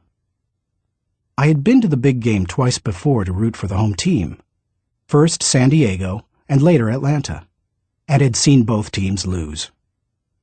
But I had never been to a game like this. The occasion had been designated a national security special event. That meant that the U.S. Secret Service would be overseeing it. Military personnel would work with local law enforcement, and security would be of the highest caliber. The Secret Service brought in several hundred agents and secured the area. In preparation for the game, access to the Superdome was highly restricted, with intensified screening. Officials blocked off roads, closed the nearby interstate, and designated the area a no-fly zone. We arrived early at the Dome. Officials suggested fans arrive up to 5 hours ahead of game time, and we immediately saw evidence of the precautionary measures. 8-foot fences surrounded the whole area, and concrete barriers prevented unauthorized vehicles from getting close to the building. We could see sharpshooters positioned at various locations, including on the roof of some adjacent buildings. When we reached a gate, police officers and security personnel patted us down and examined everyone's belongings. After that, they directed us to go through metal detectors. Only then did they allow us into the stadium. That's all well and good, you may be saying, but what would have happened had there been a terrorist attack? The Secret Service had that covered too, because they had prepared for the worst-case scenario. Evacuation plans had been put into place, and personnel at the Superdome had been drilled to make sure everyone knew what to do in case of an emergency. New Orleans Mayor Mark Morial said the day before the Super Bowl, "We want to send a message to all visitors that New Orleans is going to be the safest place in America." We got the message. We didn't feel the least bit worried. That's what happens when leaders recognize the importance of realistic thinking. Thinking question. Am I building a solid mental foundation on facts so that I can think with certainty? Chapter 5. Utilize strategic thinking. Most people spend more time planning their summer vacation than planning their lives. Source unknown. When you hear the words strategic thinking, what comes to mind? Do visions of business plans dance in your head? Do you conjure up marketing plans, the kind that can turn a company around? Perhaps you contemplate global politics, or you recall some of history's greatest military campaigns. Hannibal crossing the Alps to surprise the Roman army, Charlemagne's conquest of Western Europe, or the Allies' D-Day invasion of Normandy. Perhaps, but strategy doesn't have to be restricted to military action, or even to business. Strategic thinking can make a positive impact on any area of life. Plan your life, live your plan. I've observed that most people try to plan their lives one day at a time. They wake up, make up their to-do list, and dive into action. Although some people aren't even that strategic. Fewer individuals plan their lives 1 week at a time. They review their calendar for the week, check their appointments, review their goals, and then get to work. They generally outachieve most of their daily planning colleagues. I try to take planning one step further. At the beginning of every month, I spend half a day working on my calendar for the next 40 days. 40 days works for me rather than just 30. That way, I get a jump on the next month and don't get surprised. I begin by reviewing my travel schedule and planning activities with my family. Then I review what projects, lessons, and other objectives I want to accomplish during those 5 to 6 weeks. Then I start blocking out days and times for thinking, writing, working, meeting with people, etc. I set times to do fun things, such as seeing a show, watching a ball game, or playing golf. I also set aside small blocks of time to compensate for the unexpected. By the time I'm done, I can tell you nearly everything I'll be doing almost hour by hour during the coming weeks. This strategy is one of the reasons I have been able to accomplish much. Why you should release the power of strategic thinking. Strategic thinking helps me to plan, to become more efficient, to maximize my strengths, and to find the most direct path toward achieving any objective. The benefits of strategic thinking are numerous. Here are a few of the reasons you should adopt it as one of your thinking tools. 1. Strategic thinking simplifies the difficult. Strategic thinking is really nothing more than planning on steroids. Spanish novelist Miguel de Cervantes said, "The man who is prepared has his battle half fought." Strategic thinking takes complex issues and long-term objectives, which can be very difficult to address, and breaks them down into manageable sizes. Anything becomes simpler when it has a plan. Strategic thinking can also help you simplify the management of everyday life. I do that by using systems, which are nothing more than good strategies repeated. I am well known among pastors and other speakers for my filing system. Writing a lesson or speech can be difficult, but because I use my system to file quotes, stories, and articles, when I need something to flesh out or illustrate a point, I simply go to one of my 1,200 files and find a good piece of material that works. Just about any difficult task can be made simpler with strategic thinking. 2. Strategic thinking prompts you to ask the right questions. Do you want to break down complex or difficult issues? Then ask questions. Strategic thinking forces you through this process. Take a look at the following questions developed by my friend Bob Beal, the author of Master Planning. Direction. What should we do next? Why? Organization. Who is responsible for what? Who is responsible for whom? Do we have the right people in the right places? Cash. What is our projected income, expense, net? Can we afford it? How can we afford it? Tracking. Are we on target? Overall evaluation. Are we achieving the quality we expect and demand of ourselves? Refinement. How can we be more effective and more efficient, move toward the ideal? These may not be the only questions you need to ask to begin formulating a strategic plan, but they are certainly a good start. 3. Strategic thinking prompts customization. General George S. Patton observed, "Successful generals make plans to fit circumstances, but do not try to create circumstances to fit plans." All good strategic thinkers are precise in their thinking. They try to match the strategy to the problem, because strategy isn't a one-size-fits-all proposition. Sloppy or generalized thinking is an enemy of achievement. The intention to customize in strategic thinking forces a person to go beyond vague ideas and engage in specific ways to go after a task or problem. It sharpens the mind.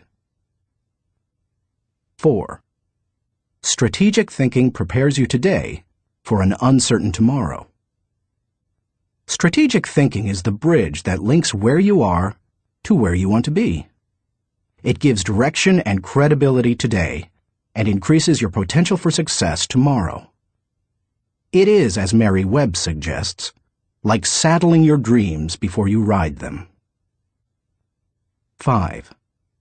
Strategic thinking reduces the margin of error. Anytime you shoot from the hip or go into a totally reactive mode, you increase your margin for error. It's like a golfer stepping up to a golf ball and hitting it before lining up the shot. Misaligning a shot by just a few degrees can send the ball 100 yards off target. Strategic thinking, however, greatly reduces that margin for error. It lines up your actions with your objectives, just as lining up a shot in golf helps you to put the ball closer to the pin. The better aligned you are with your target, the better the odds that you will be going in the right direction. 6. Strategic thinking gives you influence with others. One executive confided in another, "Our company has a short-range plan and a long-range plan. Our short-range plan is to stay afloat long enough to make it to our long-range plan." That's hardly a strategy, yet that's the position where some business leaders put themselves. There's more than one problem with neglecting strategic thinking in that way. Not only does it fail to build the business, but it also loses the respect of everyone involved with the business. The one with the plan is the one with the power. It doesn't matter in what kind of activity you're involved. Employees want to follow the business leader with a good business plan. Volunteers want to join the pastor with a good ministry plan. Children want to be with the adult who has the well-thought-out vacation plan.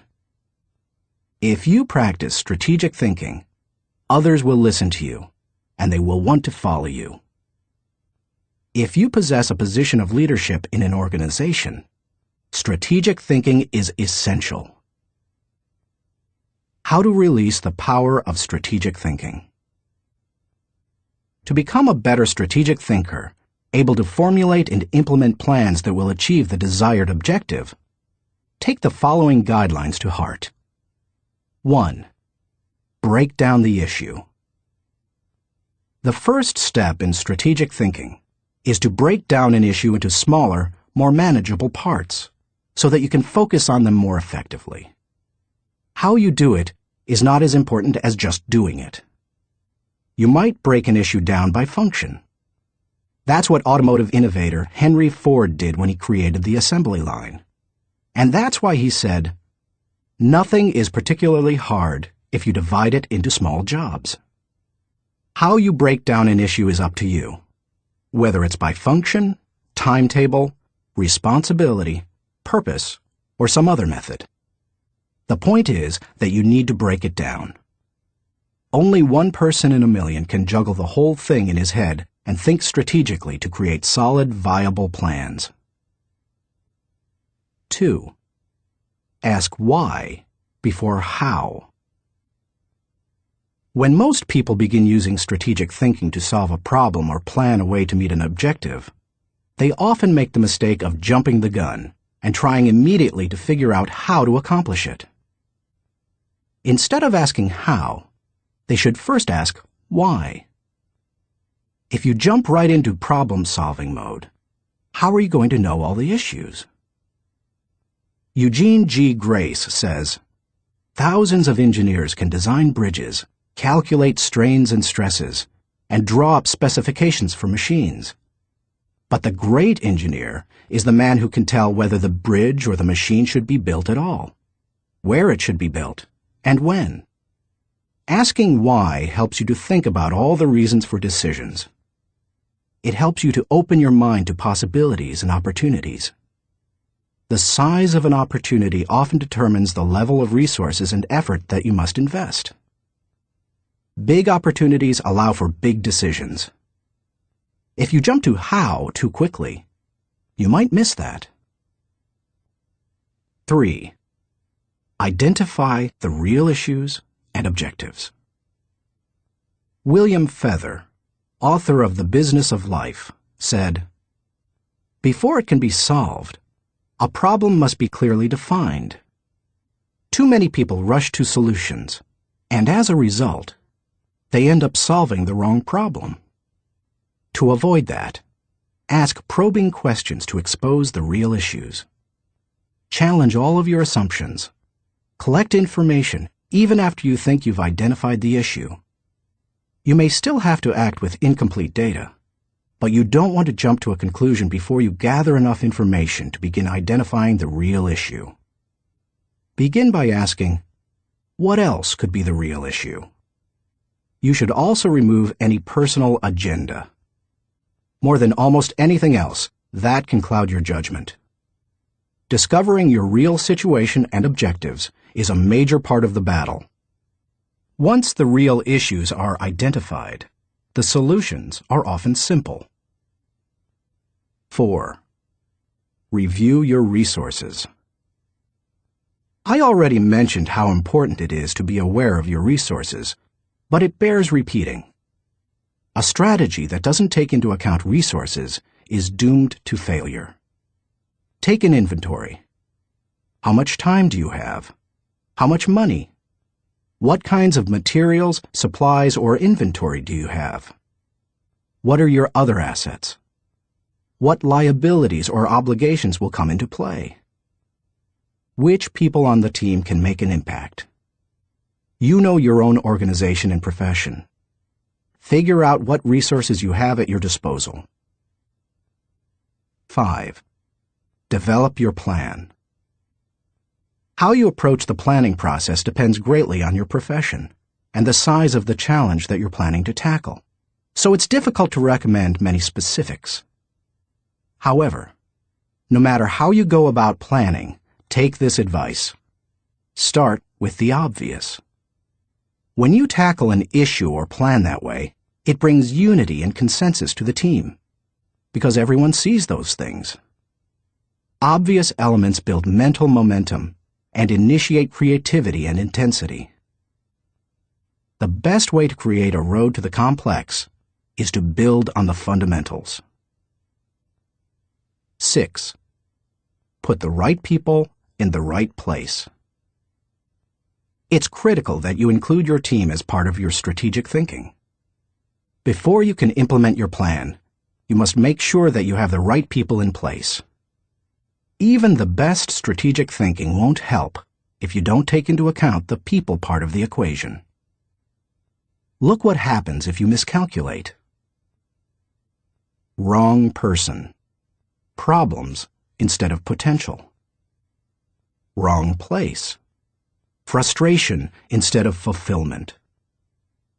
Wrong plan. Grief instead of growth. Everything comes together, however, when you put together all three elements: the right person, the right place, and the right plan. 7. Keep repeating the process.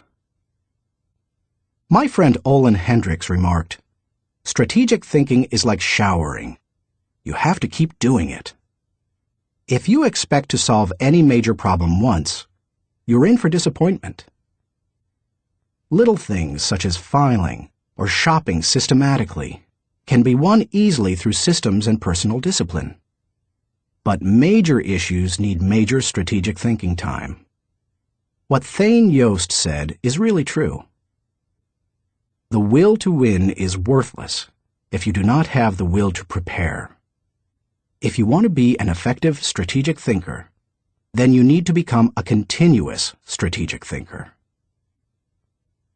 As I was working on this chapter, I came across an article in my local paper on the celebration of the Jewish Passover and how millions of American Jews read the order of service for their Seder, or Passover meal, from a small booklet produced by Maxwell House Coffee. For more than 70 years, the coffee company has produced the booklet, called a Haggadah, and during those years, it has distributed more than 40 million copies of it. I remember using them all my life, said Regina Witt, who is in her 50s. So does her mother, who is almost 90. It's our tradition.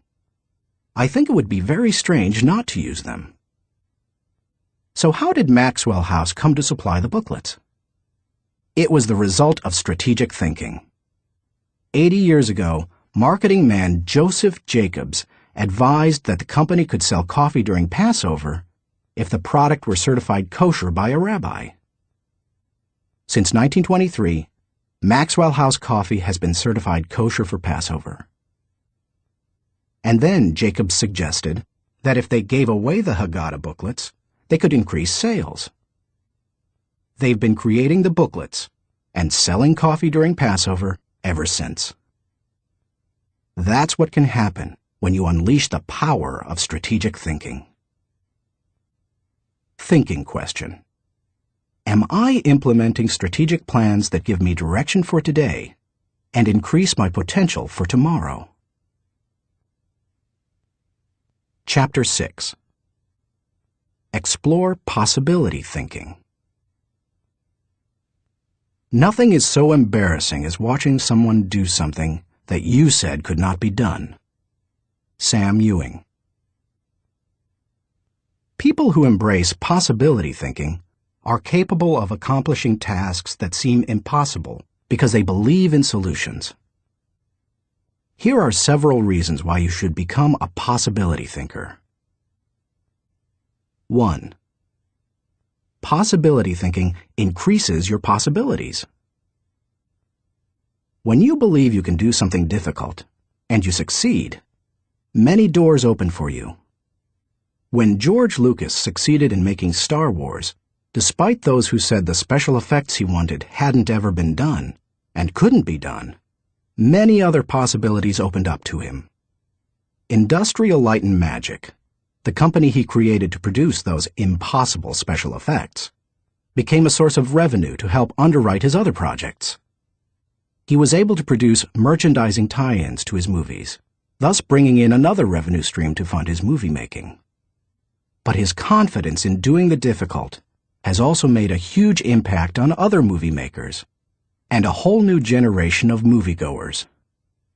Popular culture writer Chris Salewicz asserts, at first, directly through his own work, and then via the unparalleled influence of ILM, Industrial Light and Magic, George Lucas has dictated for 2 decades the essential broad notion of what is cinema.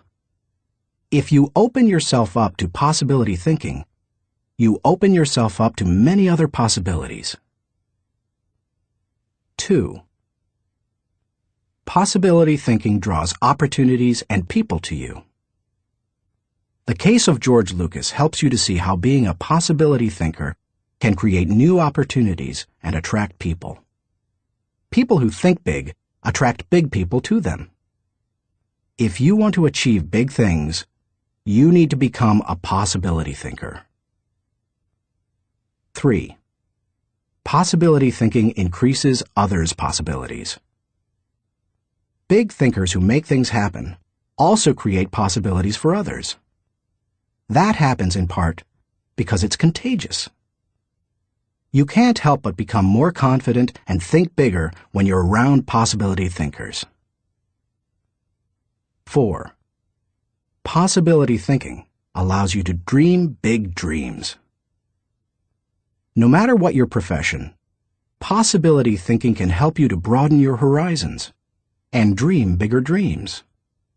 Professor David J. Schwartz believes, big thinkers are specialists in creating positive, forward-looking, optimistic pictures in their own minds and in the minds of others. If you embrace possibility thinking, your dreams will go from molehill to mountain size. And because you believe in possibilities, you put yourself in position to achieve them. 5. Possibility thinking makes it possible to rise above average. During the 1970s, when oil prices went through the roof, automobile makers were ordered to make their cars more fuel efficient. One manufacturer asked a group of senior engineers to drastically reduce the weight of cars they were designing. They worked on the problem and searched for solutions, but they finally concluded that making lighter cars couldn't be done, would be too expensive, and would present too many safety concerns. They couldn't get out of the rut of their average thinking. What was the automaker's solution? They gave the problem to a group of less experienced engineers. The new group found ways to reduce the weight of the company's automobiles by hundreds of pounds. Because they thought that solving the problem was possible, it was. Every time you remove the label of impossible from a task, you raise your potential from average to off the charts. 6. Possibility thinking gives you energy. A direct correlation exists between possibility thinking and the level of a person's energy. Who gets energized by the prospect of losing? If you know something can't succeed, how much time and energy are you willing to give it? Nobody goes looking for a lost cause. You invest yourself in what you believe can succeed. When you embrace possibility thinking, you believe in what you're doing, and that gives you energy. 7. Possibility thinking keeps you from giving up. Above all, possibility thinkers believe they can succeed. Dennis Waitley, author of The Psychology of Winning, says, "The winners in life think constantly in terms of I can, I will, and I am. Losers, on the other hand, concentrate their waking thoughts on what they should have done, or what they don't do. If you believe you can't do something, then it doesn't matter how hard you try, because you've already lost. If you believe you can do something, you have already won much of the battle." One of the people who showed himself to be a great possibility thinker in 2001 was New York Mayor Rudy Giuliani. In the hours following the World Trade Center tragedy, Giuliani not only led the city through the chaos of the disaster, but he instilled confidence in everyone he touched. Afterward, he gave some insight and perspective on his experience. "I was so proud of the people I saw on the street. No chaos, but they were frightened and confused. And it seemed to me that they needed to hear from my heart where I thought we were going. I was trying to think, where can I go for some comparison to this? Some lessons about how to handle it. So I started thinking about Churchill. Started thinking that we're going to have to rebuild the spirit of the city. And what better example than Churchill and the people of London during the Blitz in 1940, who had to keep up their spirit during this sustained bombing. It was a comforting thought." 16 hours after the plane struck the buildings in New York City, when Giuliani finally returned at 2:30 a.m. to his apartment for a rest, instead of sleeping, he read the World War II chapters of Churchill, a biography, by Roy Jenkins. He learned how Winston Churchill helped his people to see the possibilities and kept his people going. Inspired, Giuliani did the same for his own people 6 decades later. How to feel the energy of possibility thinking. If you are a naturally positive person who already embraces possibility thinking, then you're already tracking with me. However, some people, rather than being optimistic, are naturally negative or cynical. They believe that possibility thinkers are naive or foolish. If your thinking runs toward pessimism, let me ask you a question. How many highly successful people do you know who are continually negative? How many impossibility thinkers are you acquainted with who achieve big things? None. People with an "it can't be done" mindset have two choices. They can expect the worst and continually experience it, or they can change their thinking. That's what George Lucas did. Believe it or not, even though he is a possibility thinker, he is not a naturally positive person. He says, "I'm very cynical, and as a result, I think the defense I have against it is to be optimistic." In other words, he chooses to think positively. He sums it up this way. As corny as it sounds, the power of positive thinking goes a long way. So determination and positive thinking combined with talent, combined with knowing your craft, that may sound like a naive point of view, but at the same time, it's worked for me, and it's worked for all my friends. So I have come to believe it. If you want possibility thinking to work for you, then begin by following these suggestions. 1. Stop focusing on the impossibilities. The first step in becoming a possibility thinker is to stop yourself from searching for and dwelling on what's wrong with any given situation. Sports psychologist Bob Rotella recounts, "I tell people, if you don't want to get into positive thinking, that's okay. Just eliminate all the negative thoughts from your mind, and whatever's left will be fine." If possibility thinking is new to you, you're going to have to give yourself a lot of coaching to eliminate some of the negative self-talk you may hear in your head. When you automatically start listing all the things that can go wrong, or all the reasons something can't be done, stop yourself and say, "Don't go there." Then ask, "What's right about this?" That will help to get you started.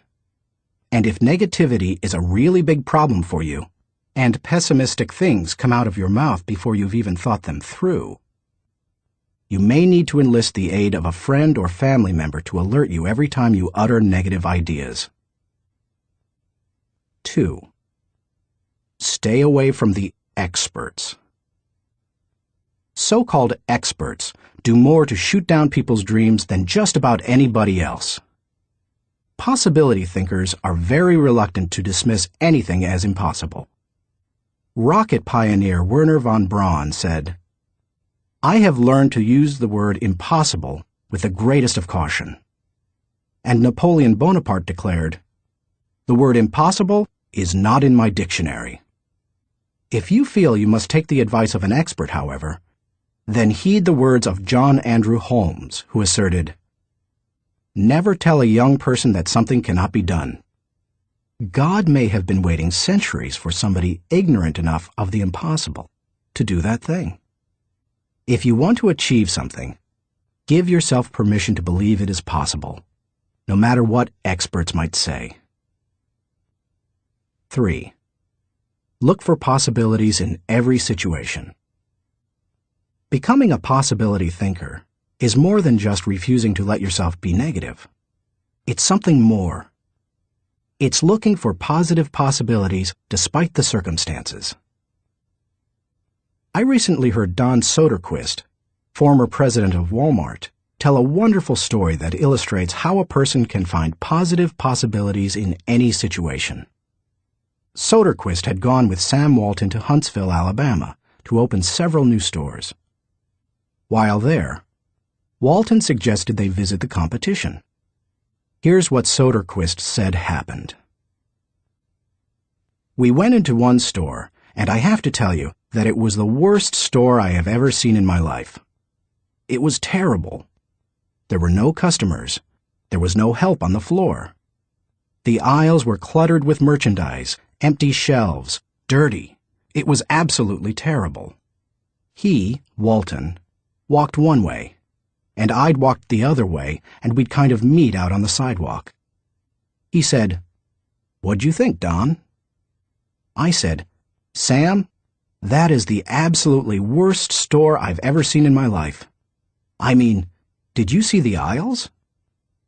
He said, "Don, did you see the pantyhose rack?" I said, "No, I didn't, Sam. I must have gone on a different aisle than you. I didn't see that." He said, "That was the best pantyhose rack I've ever seen, Don." And he said, "I pulled the fixture out, and on the back was the name of the manufacturer. When we get back, I want you to call that manufacturer and have him come in and visit with our fixture people. I want to put that rack in our stores. It's absolutely the best I've ever seen." And he said next, "Did you see the ethnic cosmetics?" I said, "Sam, that must have been right next to the pantyhose rack, because I absolutely missed that." He said, "Don, do you realize that in our stores we have 4 feet of ethnic cosmetics? These people had 12 feet of it. We are absolutely missing the boat. I wrote down the distributor of some of those products. When we get back, I want you to get a hold of our cosmetic buyer and get these people in.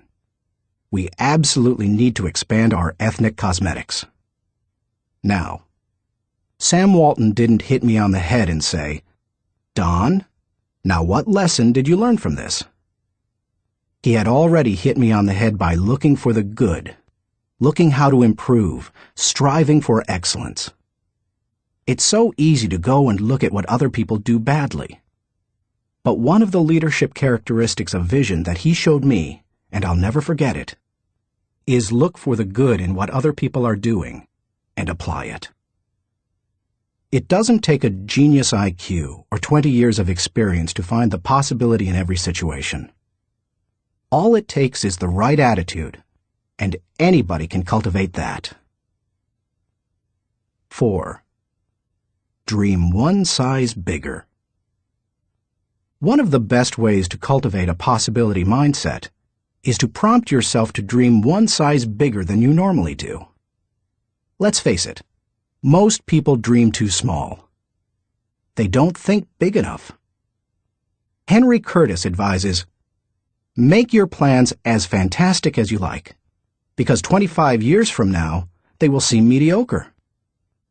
Make your plans 10 times as great as you first planned, and 25 years from now, you will wonder why you did not make them 50 times as great." If you push yourself to dream more expansively, to imagine your organization one size bigger, to make your goals at least a step beyond what makes you comfortable, you will be forced to grow. And it will set you up to believe in greater possibilities. 5. Question the status quo. Most people want their lives to keep improving, yet they value peace and stability at the same time. People often forget that you can't improve and still stay the same. Growth means change. Change requires challenging the status quo. If you want greater possibilities, you can't settle for what you have now. When you become a possibility thinker, you will face many people who will want you to give up your dreams and embrace the status quo. Achievers refuse to accept the status quo. As you begin to explore greater possibilities for yourself, your organization, or your family, and others challenge you for it, take comfort in knowing that right now as you read this, other possibility thinkers across the country and around the world are thinking about curing cancer, developing new energy sources, feeding hungry people, and improving quality of life. They are challenging the status quo against the odds, and you should too. 6. Find inspiration from great achievers. You can learn a lot about possibility thinking by studying great achievers. I mentioned George Lucas in this chapter. Perhaps he doesn't appeal to you, or you don't like the movie industry. Personally, I'm not a big science fiction fan, but I admire Lucas as a thinker, creative visionary, and business person. Find some achievers you admire and study them. Look for people with the attitude of Robert F. Kennedy, who popularized George Bernard Shaw's stirring statement. Some men see things as they are and say, "Why?" I dream of things that never were and say, "Why not?" I know possibility thinking isn't in style with many people. So call it what you like. The will to succeed, belief in yourself, confidence in your ability, faith. It's really true. People who believe that they can't, don't. But if you believe you can, you can. That's the power of possibility thinking. Thinking question. Am I unleashing the enthusiasm of possibility thinking to find solutions for even seemingly impossible situations? Chapter 7. Learn from reflective thinking. To doubt everything, or to believe everything, are two equally convenient solutions. Both dispense with the necessity of reflection. Jules-Henri Poincaré. The pace of our society does not encourage reflective thinking. Most people would rather act than think. Now, don't get me wrong. I'm a person of action. I have very high energy, and I like to see things accomplished. But I'm also a reflective thinker. Reflective thinking is like the crock pot of the mind. It encourages your thoughts to simmer until they're done. As I go through this process, my goal is to reflect so that I might learn from my successes and mistakes, discover what I should try to repeat, and determine what I should change. It is always a valuable exercise. By mentally visiting past situations, you can think with greater understanding. 1. Reflective thinking gives you true perspective. When our children were young and still lived at home, we used to take them on wonderful vacations every year. When we got home, they always knew that I was going to ask them two questions. What did you like best, and what did you learn? It didn't matter whether we went to Walt Disney World or Washington, D.C. I always asked those questions. Why? Because I wanted them to reflect on their experiences. Children don't naturally grasp the value or cost of an experience unless prompted. They take things for granted. I wanted my children to appreciate our trips and to learn from them. When you reflect, you are able to put an experience into perspective. You are able to evaluate its timing, and you are able to gain a new appreciation for things that before went unnoticed. Most people are able to recognize the sacrifices of their parents or other people only when they become parents themselves. That's the kind of perspective that comes with reflection. 2. Reflective thinking gives emotional integrity to your thought life. Few people have good perspective in the heat of an emotional moment. Most individuals who enjoy the thrill of an experience try to go back and recapture it without first trying to evaluate it. It's one of the reasons our culture produces so many thrill seekers. Likewise, those who survive a traumatic experience usually avoid similar situations at all costs, which sometimes ties them into emotional knots. Reflective thinking enables you to distance yourself from the intense emotions of particularly good or bad experiences and see them with fresh eyes. You can see the thrills of the past in the light of emotional maturity and examine tragedies in the light of truth and logic. That process can help a person to stop carrying around a bunch of negative emotional baggage. President George Washington observed, "We ought not to look back unless it is to derive useful lessons from past errors, and for the purpose of profiting by dearly bought experience. Any feeling that can stand up to the light of truth and can be sustained over time has emotional integrity and is therefore worthy of your mind and heart." 3. Reflective thinking increases your confidence in decision-making. Have you ever made a snap judgment and later wondered if you did the right thing? Everybody has. Reflective thinking can help to diffuse that doubt. It also gives you confidence for the next decision. Once you've reflected on an issue, you don't have to repeat every step of the thinking process when you're faced with it again.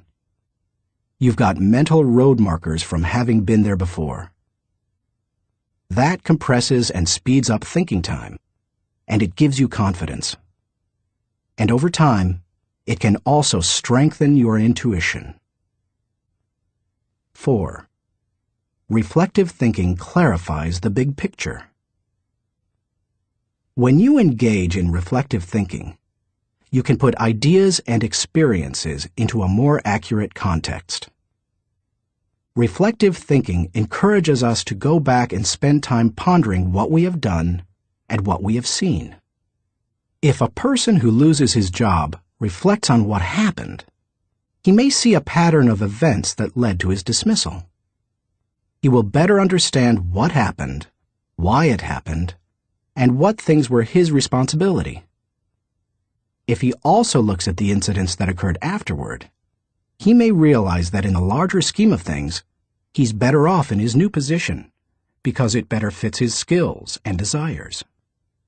Without reflection, it can be very difficult to see that big picture. 5. Reflective thinking takes a good experience and makes it a valuable experience. When you were just starting out in your career, did it seem that few people were willing to give someone without experience an opportunity? At the same time, could you see people who had been on their jobs 20 years who yet did their work poorly? If so, that probably frustrated you. Playwright William Shakespeare wrote, "Experience is a jewel, and it had need be so, for it is often purchased at an infinite rate." Yet experience alone does not add value to a life. It's not necessarily experience that is valuable. It's the insight people gain because of their experience. Reflective thinking turns experience into insight. Mark Twain said, "We should be careful to get out of an experience all the wisdom that is in it. Not like the cat that sits down on a hot stove lid. She will never sit down on a hot stove lid again, and that is well. But also, she will never sit down on a cold one anymore." An experience becomes valuable when it informs or equips us to meet new experiences. Reflective thinking helps to do that. How to embrace the lessons of reflective thinking. If you are like most people in our culture today, you probably do very little reflective thinking.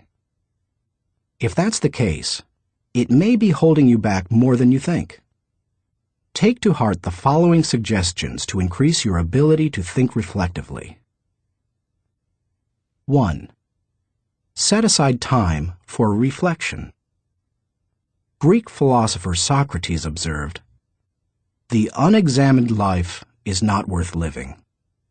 For most people, however, reflection and self-examination doesn't come naturally. It can be a fairly uncomfortable activity for a variety of reasons. They have a hard time staying focused. They find the process dull, or they don't like spending a lot of time thinking about emotionally difficult issues. But if you don't carve out the time for it, you are unlikely to do any reflective thinking. 2. Remove yourself from distractions. As much as any other kind of thinking, reflection requires solitude. Distraction and reflection simply don't mix. It's not the kind of thing you can do well near a television, in a cubicle, while the phone is ringing, or with children in the same room. One of the reasons I've been able to accomplish much and keep growing personally is that I've not only set aside time to reflect, but I've separated myself from distractions for short blocks of time.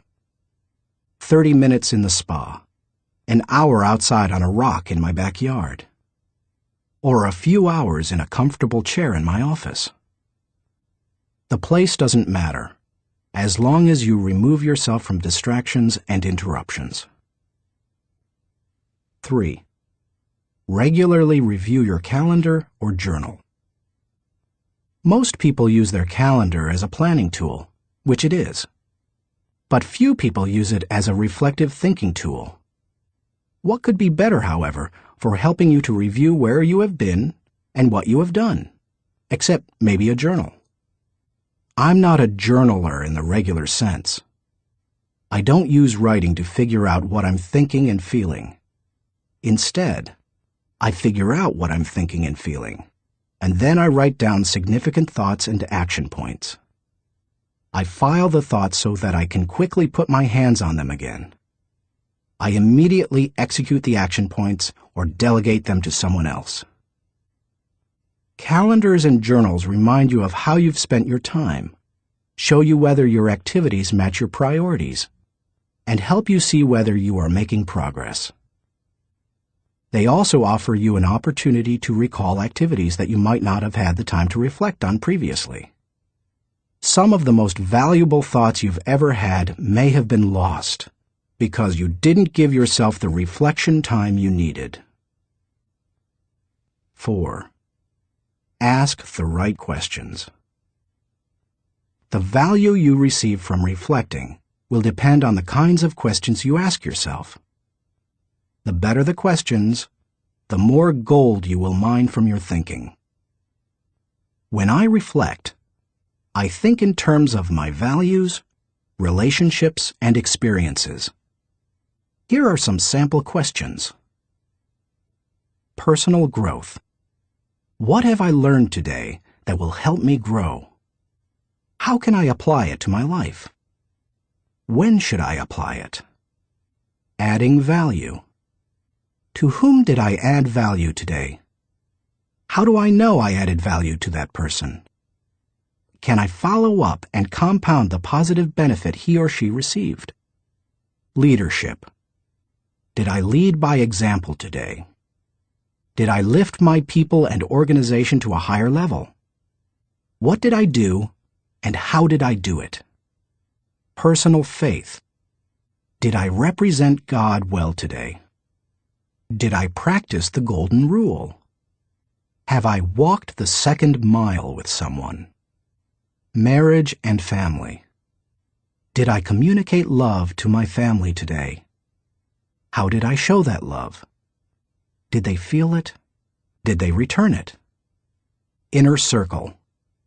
Have I spent enough time with my key players? What can I do to help them be more successful? In what areas can I mentor them? Discoveries. What did I encounter today to which I need to give more thinking time? Are there lessons to be learned? Are there things to be done? How you organize your reflection time is up to you. You may want to adapt my pattern to your own values. Or you can try a system that my friend Dick Biggs uses. He creates 3 columns on a sheet of paper.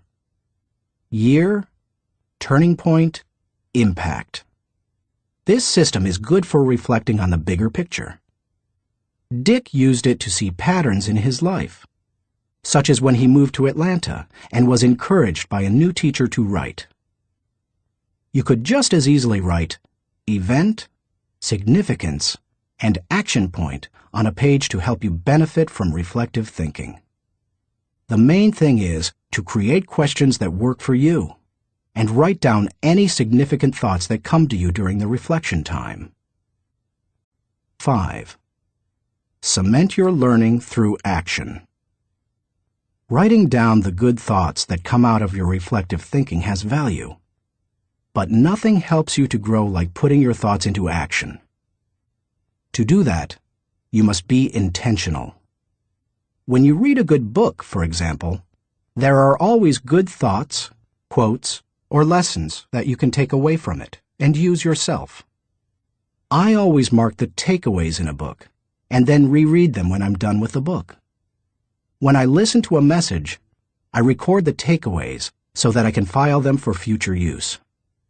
When I go to a seminar, I take good notes, and I use a system of symbols to cue me to do certain things. An arrow pointing to the right means to look at this material again. An asterisk next to the marked section means to file it according to the subject noted. An open bracket means that I want to use what's marked in a lecture or book. An arrow pointing up means this idea will take off if I work at it. When most people go to a conference or seminar, they enjoy the experience, listen to the speakers, and sometimes even take notes. But nothing happens after they go home. They like many of the concepts they hear, but when they close their notebooks, they don't think about them again. When that happens, they receive little more than a temporary surge of motivation. When you go to a conference, revisit what you heard, reflect on it, and then put it into action, it can change your life. Ultimately, reflective thinking has three main values. It gives me perspective within context. It allows me to continually connect with my journey. And it provides counsel and direction concerning my future. It is an invaluable tool to my personal growth. Few things in life can help me learn and improve the way reflective thinking can. Thinking question. Am I regularly revisiting the past to gain a true perspective and think with understanding? Chapter 8. Question popular thinking. I'm not an answering machine. I'm a questioning machine. If we have all the answers, how come we're in such a mess? Douglas Cardinal. Economist John Maynard Keynes, whose ideas profoundly influenced economic theory and practices in the 20th century, asserted, "The difficulty lies not so much in developing new ideas as in escaping from the old ones." Going against popular thinking can be difficult, whether you're a business person bucking company tradition, a pastor introducing new types of music to his church, a new mother rejecting old wives' tales handed down from her parents, or a teenager ignoring currently popular styles. Many of the ideas in this book go against popular thinking. If you value popularity over good thinking, then you will severely limit your potential to learn the types of thinking encouraged by this book. Popular thinking is too average to understand the value of good thinking, too inflexible to realize the impact of changed thinking, too lazy to master the process of intentional thinking, too small to see the wisdom of big-picture thinking, too satisfied to unleash the potential of focused thinking, too traditional to discover the joy of creative thinking, too naive to recognize the importance of realistic thinking, too undisciplined to release the power of strategic thinking, too limiting to feel the energy of possibility thinking, too trendy to embrace the lessons of reflective thinking, too shallow to question the acceptance of popular thinking, too proud to encourage the participation of shared thinking, too self-absorbed to experience the satisfaction of unselfish thinking, and too uncommitted to enjoy the return of bottom-line thinking. If you want to become a good thinker, then start preparing yourself for the possibility of becoming unpopular. Why you should question the acceptance of popular thinking. I've given you some broad reasons for questioning the acceptance of popular thinking. Now, allow me to be more specific. 1. Popular thinking sometimes means not thinking. My friend Kevin Myers sums up the idea of popular thinking by saying, "The problem with popular thinking is that it doesn't require you to think at all. Good thinking is hard work. If it were easy, everybody would be a good thinker. Unfortunately, many people try to live life the easy way. They don't want to do the hard work of thinking or pay the price of success. It's easier to do what other people do and hope that they thought it out." Look at the stock market recommendations of some experts. By the time they publish their picks, most are following a trend, not creating one or even riding its crest. The people who are going to make money on the stocks they recommend have already done so by the time the general public hears about it. When people blindly follow a trend, they're not doing their own thinking. 2. Popular thinking offers false hope. Benno Muller-Hill, a professor in the University of Cologne Genetics Department, tells how one morning in high school he stood last in a line of 40 students in the schoolyard. His physics teacher had set up a telescope so that his students could view a planet and its moons. The first student stepped up to the telescope. He looked through it, but when the teacher asked if he could see anything, the boy said no. His nearsightedness hampered his view. The teacher showed him how to adjust the focus, and the boy finally said he could see the planet and moons. One by one, the students stepped up to the telescope and saw what they were supposed to see. Finally, the second-to-last student looked into the telescope and announced that he could not see anything. "You idiot," shouted the teacher. "You have to adjust the lenses." The student tried, but he finally said, "I still can't see anything. It is all black." The teacher, disgusted, looked through the telescope himself, and then looked up with a strange expression. The lens cap still covered the telescope. None of the students had been able to see anything. Many people look for safety and security in popular thinking.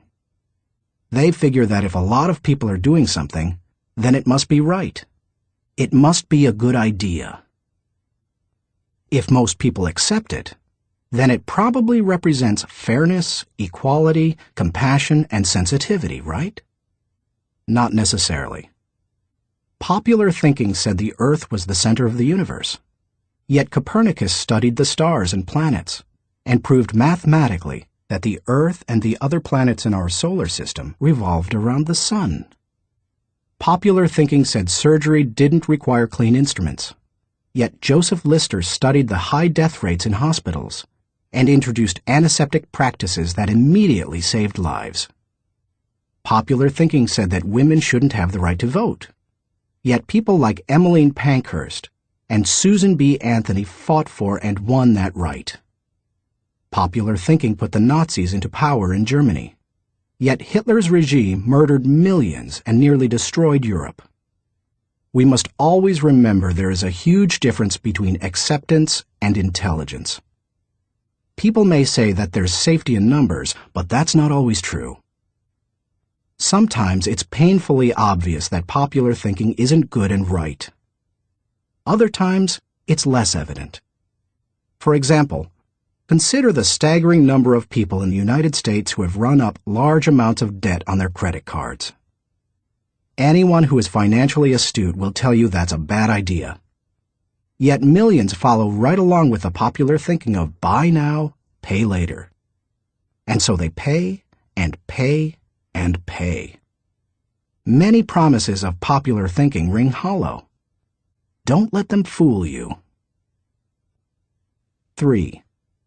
Popular thinking is slow to embrace change. Popular thinking loves the status quo. It puts its confidence in the idea of the moment and holds on to it with all its might.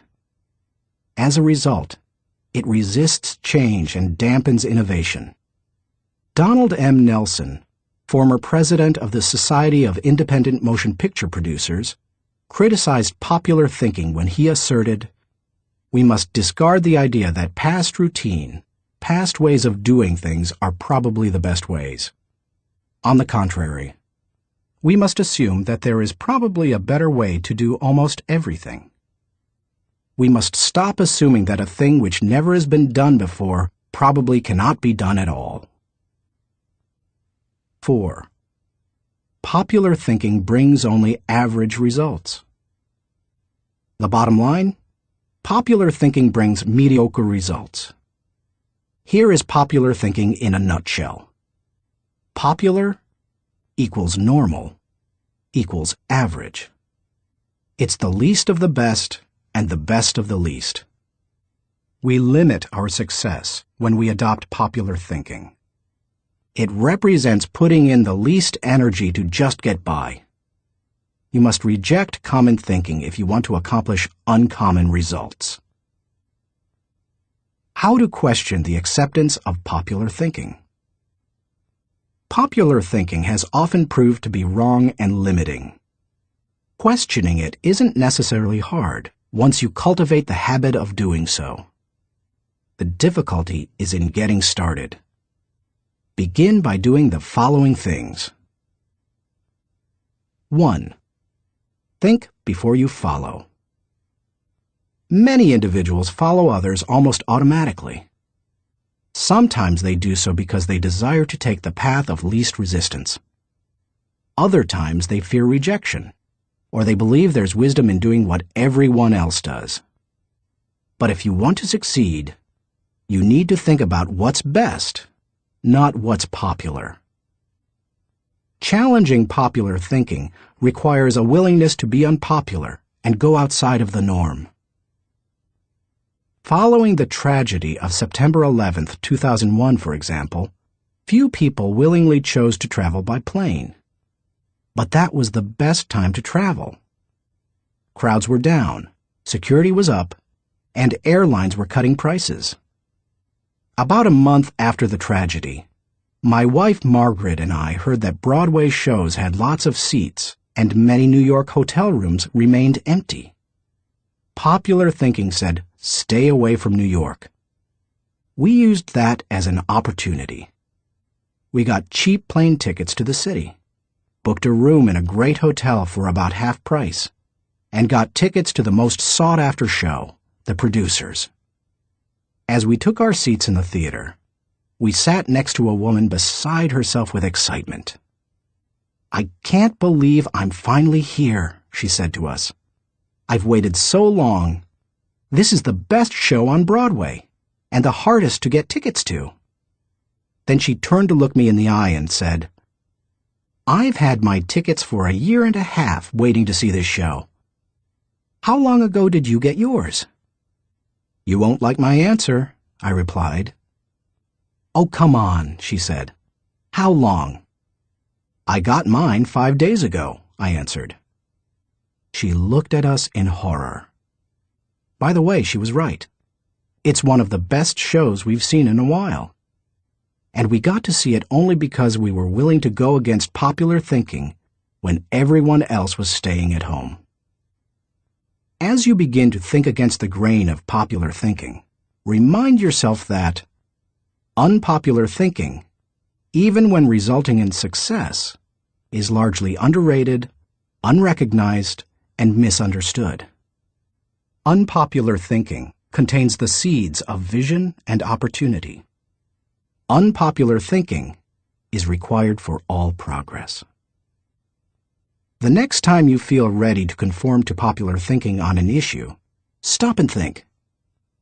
You may not want to create change for its own sake, but you certainly don't want to blindly follow just because you haven't thought about what's best. 2. Appreciate thinking different from your own.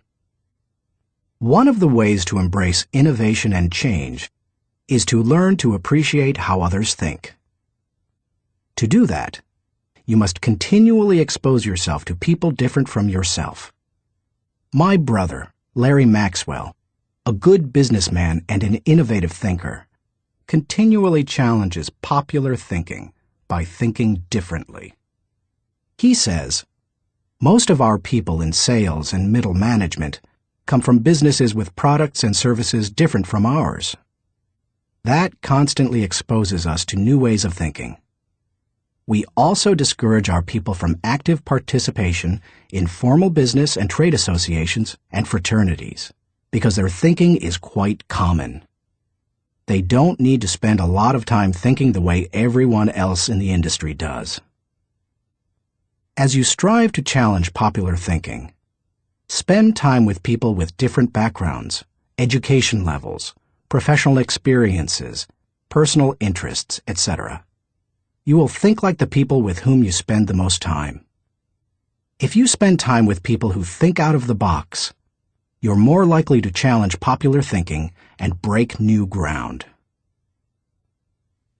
3. Continually question your own thinking. Let's face it, any time we find a way of thinking that works, one of our greatest temptations is to go back to it repeatedly, even if it no longer works well. The greatest enemy to tomorrow's success is sometimes today's success. My friend Andy Stanley recently taught a leadership lesson at Enjoy's Catalyst Conference called Challenging the Process. He described how progress must be preceded by change, and he pointed out many of the dynamics involved in questioning popular thinking. In an organization, he said, we should remember that every tradition was originally a good idea, and perhaps even revolutionary. But every tradition may not be a good idea for the future.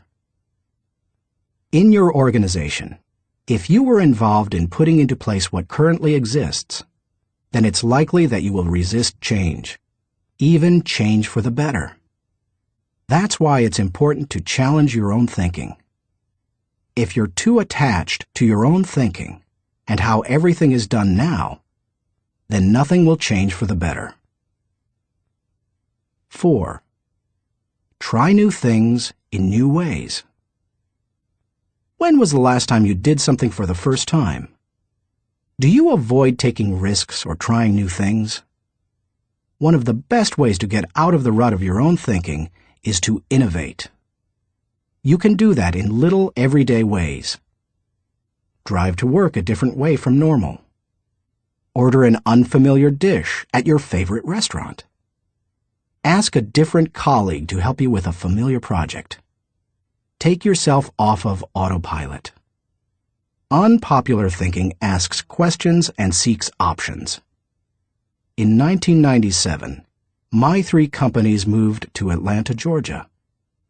It's a great city, but traffic at peak times can get crazy. Immediately after moving here, I began looking for and testing alternative routes to desired destinations so that I would not be caught in traffic. From my house to the airport, for example, I have discovered and used 9 routes within 8 miles and 12 minutes from one another. Often, I am amazed to see people sitting on the freeway when they could be moving forward on an alternative route. What is the problem? Too many people have not tried new things in new ways. It is true. Most people are more satisfied with old problems than committed to finding new solutions. How you go about doing new things in new ways is not as important as making sure you do it. Besides, if you try to do new things in the same way that everyone else does, are you really going against popular thinking? Get out there and do something different today. 5. Get used to being uncomfortable. When it comes right down to it, popular thinking is comfortable. It's like an old recliner adjusted to all the owner's idiosyncrasies. The problem with most old recliners is that no one has looked at them lately. If so, they'd agree that it's time to get a new one. If you want to reject popular thinking in order to embrace achievement, you'll have to get used to being uncomfortable. If you embrace unpopular thinking, and make decisions based on what works best and what is right, rather than what is commonly accepted, know this: in your early years, you won't be as wrong as people think you are. In your later years, you won't be as right as people think you are. And all through the years, you will be better than you thought you could be. Thinking question. Am I consciously rejecting the limitations of common thinking in order to accomplish uncommon results? Chapter 9. Benefit from shared thinking. None of us is as smart as all of us. Ken Blanchard. Good thinkers, especially those who are also good leaders, understand the power of shared thinking. They know that when they value the thoughts and ideas of others, they receive the compounding results of shared thinking and accomplish more than they ever could on their own. Those who participate in shared thinking understand the following. 1. Shared thinking is faster than solo thinking. We live in a truly fast-paced world. To function at its current rate of speed, we can't go it alone. I think the generation of young men and women just entering the workforce sense that very strongly. Perhaps that is why they value community so highly, and are more likely to work for a company they like than one that pays them well. Working with others is like giving yourself a shortcut. If you want to learn a new skill quickly, how do you do it? Do you go off by yourself and figure it out? Or do you get someone to show you how? You can always learn more quickly from someone with experience, whether you're trying to learn how to use a new software package, develop your golf swing, or cook a new dish. 2. Shared thinking is more innovative than solo thinking. We tend to think of great thinkers and innovators as soloists. But the truth is that the greatest innovative thinking doesn't occur in a vacuum. Innovation results from collaboration. Albert Einstein once remarked, "Many times a day, I realize how much my own outer and inner life is built upon the labors of my fellow men, both living and dead, and how earnestly I must exert myself in order to give in return as much as I have received." Shared thinking leads to greater innovation, whether you look at the work of researchers Marie and Pierre Curie, surrealists Luis Buñuel and Salvador Dali, or songwriters John Lennon and Paul McCartney.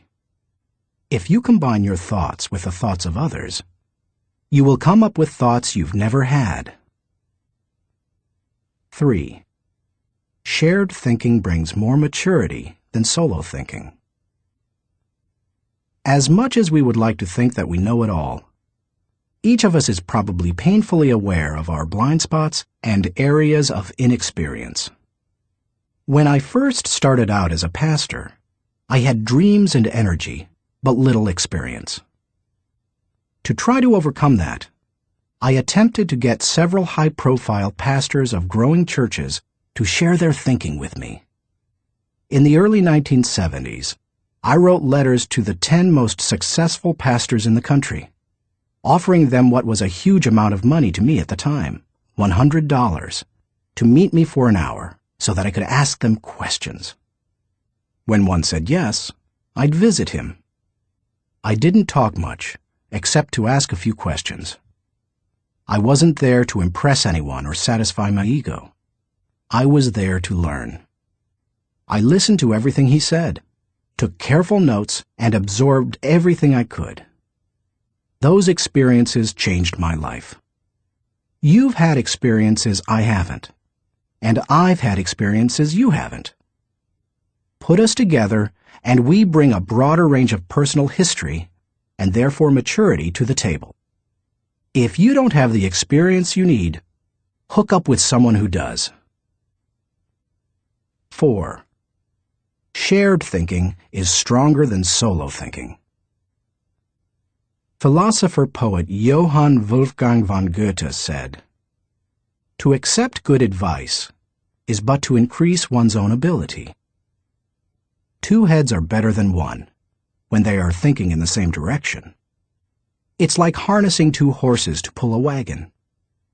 They are stronger pulling together than either is individually. But did you know that when they pull together, they can move more weight than the sum of what they can move individually? A synergy comes from working together. That same kind of energy comes into play when people think together. 5. Shared thinking returns greater value than solo thinking. Because shared thinking is stronger than solo thinking, it's obvious that it yields a higher return. That happens because of the compounding action of shared thinking. But it also offers other benefits. The personal return you receive from shared thinking and experiences can be great. Clarence Francis sums up the benefits in the following observation. I sincerely believe that the word relationships is the key to the prospect of a decent world. It seems abundantly clear that every problem you will have, in your family, in your work, in our nation, or in this world, is essentially a matter of relationships, of interdependence. 6.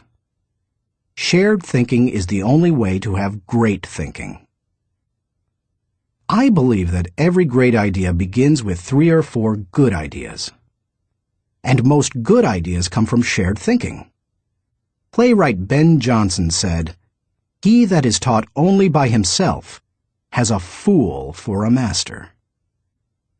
When I was in school, teachers put the emphasis on being right and on doing better than the other students, rarely on working together to come up with good answers. Yet all the answers improve when they make the best use of everyone's thinking. If we each have one thought, and together we have 2 thoughts, then we always have the potential for a great thought. How to encourage the participation of shared thinking. Some people naturally participate in shared thinking. Anytime they see a problem, they think, "Who do I know who can help with this?" Leaders tend to be that way. So do extroverts. However, you don't have to be either of those to benefit from shared thinking. Use the following steps to help you improve your ability to harness shared thinking. 1. Value the ideas of others. First, believe that the ideas of other people have value. If you don't, your hands will be tied. How do you know if you truly want input from others? Ask yourself these questions. Am I emotionally secure? People who lack confidence and worry about their status, position, or power tend to reject the ideas of others, protect their turf, and keep people at bay. It takes a secure person to consider others' ideas. Years ago, an emotionally insecure person took a key position on my board of directors. After a couple of meetings, it became obvious to the other board members that this individual would not positively contribute to the organization. I asked a seasoned leader on the board, "Why does this person always do and say things that hinder our progress?" I'll never forget his reply. Hurting people hurt people. Do I place value on people? You won't value the ideas of a person if you don't value and respect the person himself or herself. Have you ever considered your conduct around people you value versus those you don't? Look at the differences. If I value people, I want to spend time with them. If I don't value people, I don't want to be around them. If I value people, I listen to them. If I don't value people, I neglect to listen. If I value people, I want to help them. If I don't value people, I don't offer them help. If I value people, I am influenced by them. If I don't value people, I ignore them.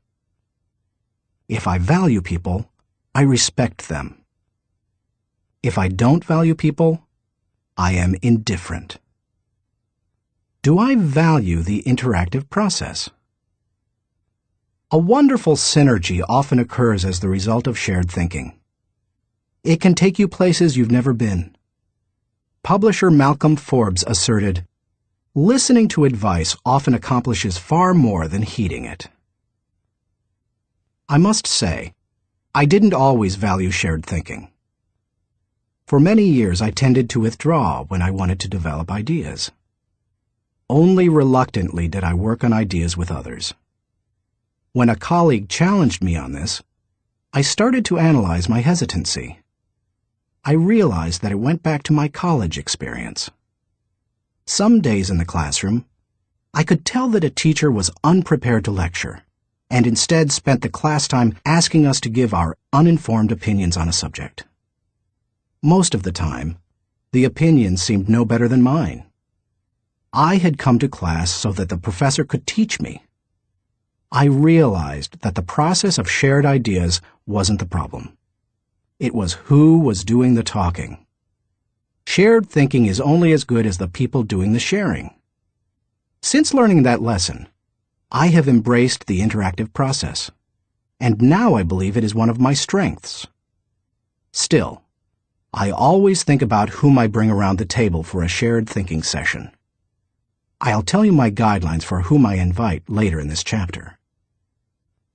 You must open yourself up to the idea of sharing ideas before you will engage in the process of shared thinking. 2. Move from competition to cooperation. Jeffrey J. Fox, author of How to Become CEO, says, "Always be on the lookout for ideas. Be completely indiscriminate as to the source. Get ideas from customers, children, competitors, other industries, or cab drivers. It doesn't matter who thought of an idea." A person who values cooperation desires to complete the ideas of others, not compete with them. If someone asks you to share ideas, focus on helping the team, not getting ahead personally. And if you are the one who brings people together to share their thoughts, praise the idea more than the source of the idea. If the best idea always wins, rather than the person who offered it, then all will share their thoughts with greater enthusiasm. 3. Have an agenda when you meet. I enjoy spending time with certain people, whether we discuss ideas or not. My wife Margaret, my children, my grandchildren, my parents. Though we often do discuss ideas, it doesn't bother me if we don't. We are family. When I spend time with nearly anyone else in my life, however, I have an agenda. I know what I want to accomplish. The more I respect the wisdom of the person, the more I listen. For example, when I meet with someone I'm mentoring, I let the person ask the questions, but I expect to do most of the talking. When I meet with someone who mentors me, like Bill Bright, I mostly keep my mouth shut. In other relationships, the give and take is more even. But no matter with whom I meet, I have a reason for getting together, and I have an expectation for what I'll give to it and get from it. That's true whether it's for business or pleasure. 4. Get the right people around the table. To get anything of value out of shared thinking, you need to have people around the table who bring something to the table. As you prepare to ask people to participate in shared thinking, use the following criteria for the selection process. Choose people whose greatest desire is the success of the ideas. People who can add value to another's thoughts. People who can emotionally handle quick changes in the conversation. People who appreciate the strengths of others in areas where they are weak. People who understand their place of value at the table. People who place what is best for the team before themselves. People who can bring out the best thinking in the people around them. People who possess maturity, experience, and success in the issue under discussion. People who will take ownership and responsibility for decisions. People who will leave the table with a we attitude, not a me attitude. Too often we choose our brainstorming partners based on feelings of friendship or circumstances or convenience. But that doesn't help us to discover and create the ideas of the highest order. Who we invite to the table makes all the difference. 5. Compensate good thinkers and collaborators well. Successful organizations practice shared thinking. If you lead an organization, department, or team, then you can't afford to be without people who are good at shared thinking. As you recruit and hire, look for good thinkers who value others, have experience with the collaborative process, and are emotionally secure. Then, pay them well, and challenge them to use their thinking skills and share their ideas often. Nothing adds value like a lot of good thinkers putting their minds together. No matter what you're trying to accomplish, you can do it better with shared thinking. That is why I spend much of my life teaching leadership. Good leadership helps to put together the right people at the right time for the right purpose so that everybody wins. All it takes is the right people and a willingness to participate in shared thinking. Thinking question. Am I consistently including the heads of others to think over my head and achieve compounding results? Chapter 10. Practice unselfish thinking. We cannot hold a torch to light another's path without brightening our own.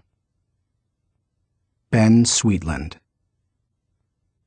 So far in this book, we've discussed many kinds of thinking that can help you to achieve more. Each of them has the potential to make you more successful. Now I want to acquaint you with a kind of thinking with the potential to change your life in another way. It might even redefine how you view success.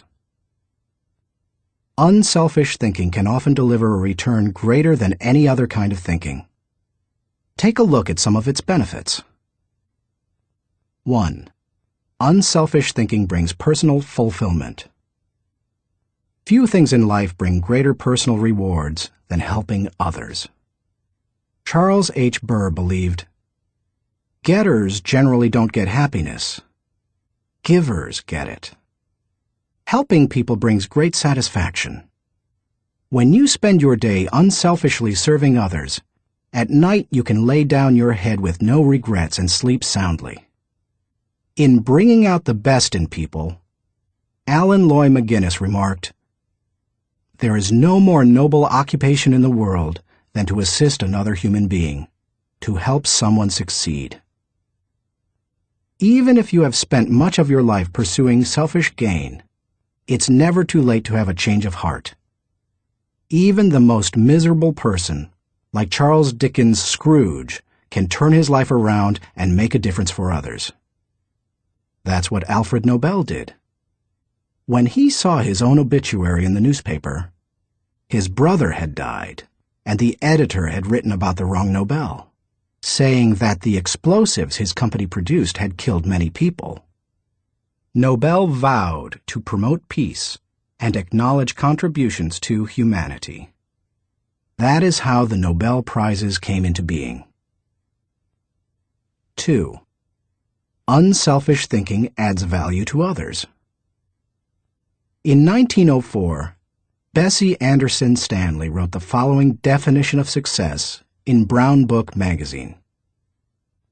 "He has achieved success who has lived well, laughed often, and loved much, who has enjoyed the trust of pure women, the respect of intelligent men, and the love of little children, who has filled his niche and accomplished his task, who has left the world better than he found it, whether by an improved poppy, a perfect poem, or a rescued soul, who has never lacked appreciation of Earth's beauty or failed to express it, who has always looked for the best in others and given them the best he had, whose life was an inspiration, whose memory a benediction. When you get outside of yourself and make a contribution to others, you really begin to live. 3. Unselfish thinking encourages other virtues. When you see a 4-year-old, you expect to observe selfishness. But when you see it in a 40-year-old, it's not very attractive, is it? Of all the qualities a person can pursue, unselfish thinking seems to make the biggest difference toward cultivating other virtues. I think that's because the ability to give unselfishly is so difficult. It goes against the grain of human nature. But if you can learn to think unselfishly and become a giver, then it becomes easier to develop many other virtues: gratitude, love, respect, patience, discipline, etc. 4. Unselfish thinking increases quality of life. The spirit of generosity created by unselfish thinking gives people an appreciation for life and an understanding of its higher values. Seeing those in need and giving to meet that need puts a lot of things into perspective. It increases the quality of life of the giver and the receiver. That's why I believe that there is no life as empty as the self-centered life. There is no life as centered as the self-empty life. If you want to improve your world, then focus your attention on helping others. 5. Unselfish thinking makes you part of something greater than yourself. Merck & Company, the global pharmaceutical corporation, has always seen itself as doing more than just producing products and making a profit. It desires to serve humanity. In the mid-1980s, the company developed a drug to cure river blindness, a disease that infects and causes blindness in millions of people, particularly in developing countries. While it was a good product, potential customers couldn't afford to buy it. So what did Merck do? It developed the drug anyway, and in 1987 announced that it would give the medicine free to anyone who needed it. As of 1998, the company had given more than 250 million tablets away. George W. Merck says, "We try never to forget that medicine is for the people. It is not for the profits. The profits follow, and if we have remembered that, they have never failed to appear. The lesson to be learned? Simple. Instead of trying to be great, be part of something greater than yourself." 6. Unselfish thinking creates a legacy. Jack Balasek, President and Chief Operating Officer of True North Communications, says, "Learn, earn, return. These are the 3 phases of life. The first third should be devoted to education. The second third to building a career and making a living. And the last third to giving back to others, returning something in gratitude. Each state seems to be a preparation for the next one. If you are successful, it becomes possible for you to leave an inheritance for others. But if you desire to do more, to create a legacy, then you need to leave that in others. When you think unselfishly and invest in others, you gain the opportunity to create a legacy that will outlive you. How to experience the satisfaction of unselfish thinking.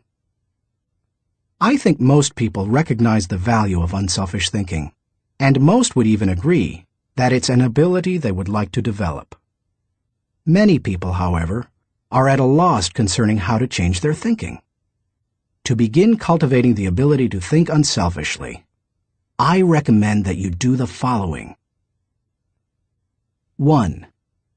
Put others first. The process begins with realizing that everything is not about you. That requires humility and a shift in focus. In The Power of Ethical Management, Ken Blanchard and Norman Vincent Peale wrote, "People with humility don't think less of themselves. They just think of themselves less." If you want to become less selfish in your thinking, then you need to stop thinking about your wants and begin focusing on others' needs. Paul the Apostle exhorted, "Do nothing out of selfish ambition or vain conceit, but in humility consider others better than yourselves." Each of you should look not only to your own interests, but also to the interests of others. Make a mental and emotional commitment to look out for the interests of others.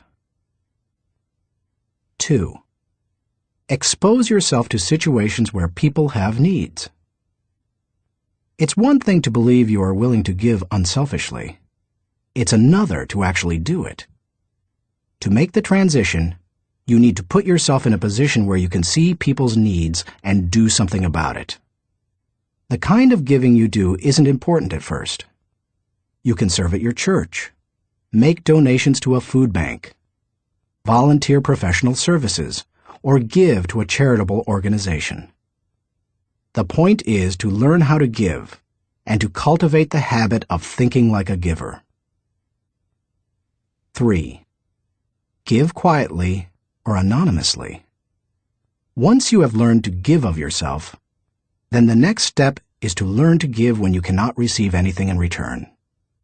It's almost always easier to give when you receive recognition for it than it is when no one is likely to know about it.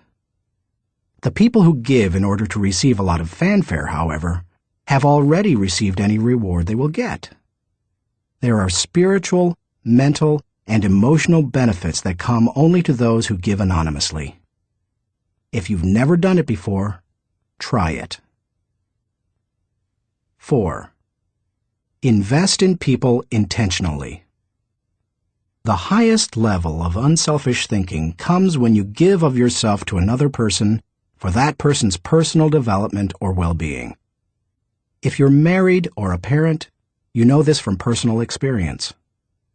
What does your spouse value most highly? Money in the bank, or your time freely given? What would small children really rather have from you? A toy, or your undivided attention? The people who love you would rather have you than what you can give them. If you want to become the kind of person who invests in people, then consider others and their journey so that you can collaborate with them. Each relationship is like a partnership created for mutual benefit. As you go into any relationship, think about how you can invest in the other person so that it becomes a win-win situation. Here is how relationships most often play out. I win, you lose. I win only once. You win, I lose. You win only once. We both win. We win many times. We both lose. Goodbye partnership.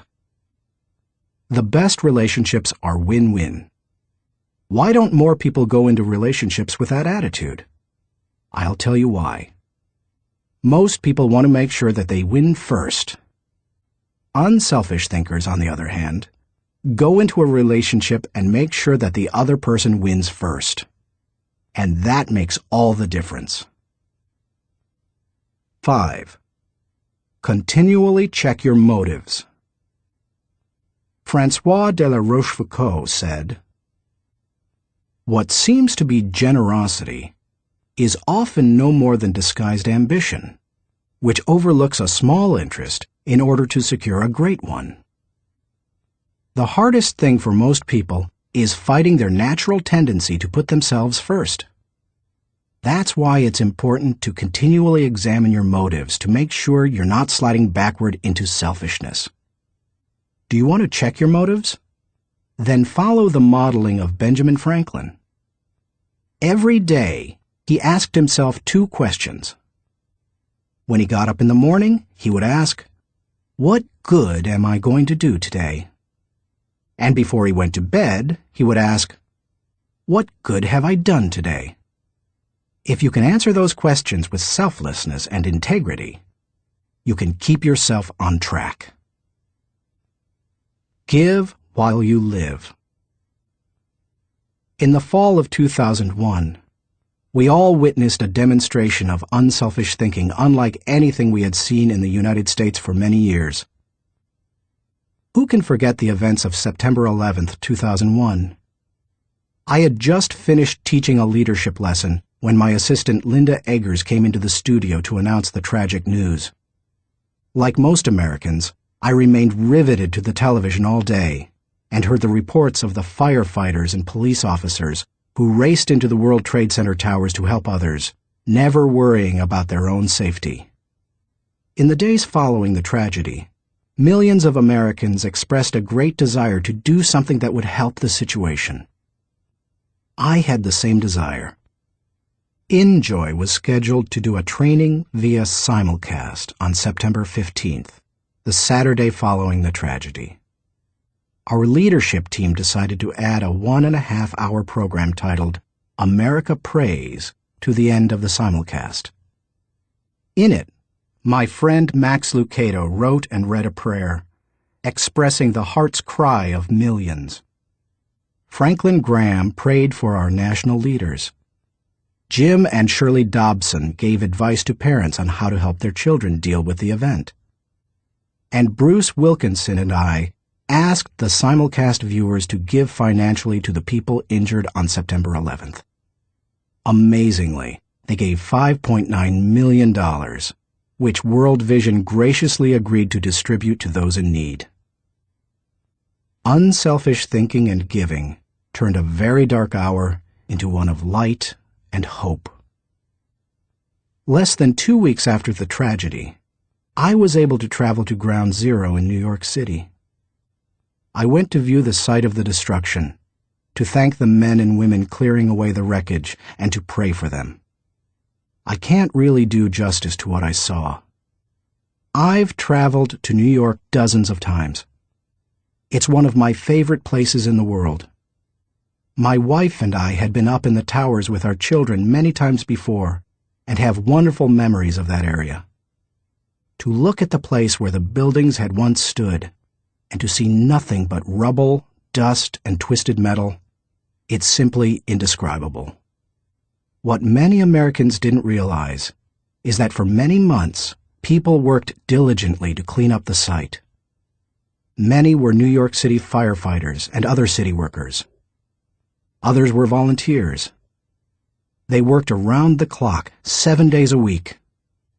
And when they came across the remains of someone in the rubble, they called for silence and reverently carried them out. Since I am a clergyman, I was asked to wear a clerical collar upon entering the area. As I walked around, many workers saw the collar and asked me to pray for them. It was a humbling privilege. American educator Horace Mann said, "Be ashamed to die until you have won some victory for humanity." According to this standard, New York City's firefighters are certainly prepared for death. The service they perform is often truly heroic. You and I may never be required to lay down our lives for others as they did. But we can give to others in different ways. We can be unselfish thinkers who put others first and add value to their lives. We can work with them so that they go farther than they thought possible. Thinking question. Am I continually considering others and their journey in order to think with maximum collaboration? Chapter 11. Rely on bottom-line thinking. There ain't no rules around here. We're trying to accomplish something. Thomas Edison, inventor. How do you figure out the bottom line for your organization, business, department, team, or group? In many businesses, the bottom line is literally the bottom line. Profit determines whether you are succeeding, but dollars should not always be the primary measure of success. Would you measure the ultimate success of your family by how much money you had at the end of the month or year? And if you run a non-profit or volunteer organization, how would you know whether you were performing at your highest potential? How do you think bottom line in that situation? A non-profit's bottom line. Frances Hesselbein had to ask herself exactly that question in 1976, when she became the National Executive Director of the Girl Scouts of America. When she first got involved with the Girl Scouts, running the organization was the last thing she expected. She and her husband John were partners in Hesselbein Studios, a small family business that filmed television commercials and promotional films. She wrote the scripts, and he made the films. In the early 1950s, she was recruited as a volunteer troop leader at the Second Presbyterian Church in Johnstown, Pennsylvania. Even that was unusual, since she had a son and no daughters. But she agreed to do it on a temporary basis. She must have loved it, because she led the troop for 9 years. In time, she became council president and a member of the national board. Then she served as executive director of the Talus Rock Girl Scout Council, a full-time paid position. By the time she took the job as CEO of the national organization, the Girl Scouts was in trouble. The organization lacked direction. Teenage girls were losing interest in scouting, and it was becoming increasingly difficult to recruit adult volunteers, especially with greater numbers of women entering the workforce. Meanwhile, the Boy Scouts was considering opening itself to girls. Hesselbein desperately needed to bring the organization back to the bottom line. We kept asking ourselves very simple questions, she says. What is our business? Who is our customer? And what does the customer consider value? If you're the Girl Scouts, IBM, or AT&T, you have to manage for a mission. Hesselbein's focus on mission enabled her to identify the Girl Scouts' bottom line. We really are here for one reason: to help a girl reach her highest potential. More than any one thing, that made the difference. Because when you are clear about your mission, corporate goals and operating objectives flow from it. Once she figured out her bottom line, she was able to create a strategy to try to achieve it. She started by reorganizing the national staff. Then she created a planning system to be used by each of the 350 regional councils. And she introduced management training to the organization. Hesselbein didn't restrict herself to changes in leadership and organization. In the 1960s and 70s, the country had changed, and so had its girls. But the Girl Scouts hadn't. Hesselbein tackled that issue too. The organization made its activities more relevant to the current culture, giving greater opportunities for use of computers, for example, rather than hosting a party. She also sought out minority participation, created bilingual materials, and reached out to low-income households. If helping girls reach their highest potential was the group's bottom line, then why not be more aggressive helping girls who traditionally have fewer opportunities? The strategy worked beautifully. Minority participation in the Girl Scouts tripled. In 1990, Hesselbein left the Girl Scouts after making it a first-class organization. She went on to become the founding president and CEO of the Peter F. Drucker Foundation for Nonprofit Management, and now serves as chairman of its board of governors. And in 1998, she was awarded the Presidential Medal of Freedom. President Clinton said of Hesselbein during the ceremony at the White House, She has shared her remarkable recipe for inclusion and excellence with countless organizations whose bottom line is measured not in dollars, but in changed lives. He couldn't have said it better. Why you should enjoy the return of bottom-line thinking. If you're accustomed to thinking of the bottom line only as it relates to financial matters, then you may be missing some things crucial to you and your organization. Instead, think of the bottom line as the end, the takeaway, the desired result. Every activity has its own unique bottom line. If you have a job, your work has a bottom line. If you serve in your church, your activity has a bottom line. So does your effort as a parent or spouse, if you are one. As you explore the concept of bottom-line thinking, recognize that it can help you in many ways. 1. Bottom-line thinking provides great clarity. What's the difference between bowling and work? When bowling, it takes only 3 seconds to know how you've done. That's one reason people love sports so much. There's no waiting and no guessing about the outcome. Bottom-line thinking makes it possible for you to measure outcomes more quickly and easily. It gives you a benchmark by which to measure activity. It can be used as a focused way of ensuring that all your little activities are purposeful and line up to achieve a larger goal. 2. Bottom-line thinking helps you assess every situation. When you know your bottom line, it becomes much easier to know how you're doing in any given area. When Frances Hesselbein began running the Girl Scouts, for example, she measured everything against the organization's goal of helping a girl reach her highest potential. From the organization's management structure, which she changed from a hierarchy to a hub, down to what badges the girls could earn. There's no better measurement tool than the bottom line. 3. Bottom-line thinking helps you make the best decisions. Decisions become much easier when you know your bottom line.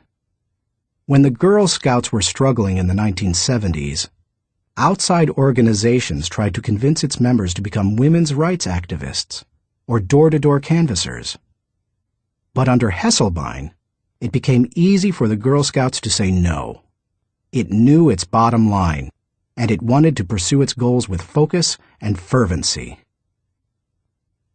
4. Bottom-line thinking generates high morale. When you know the bottom line and you go after it, you greatly increase your odds of winning. And nothing generates high morale like winning. How do you describe sports teams that win the championship? Or company divisions that achieve their goals? Or volunteers who achieve their mission? They're excited. Hitting the target feels exhilarating, and you can hit it only if you know what it is. 5. Bottom-line thinking ensures your future.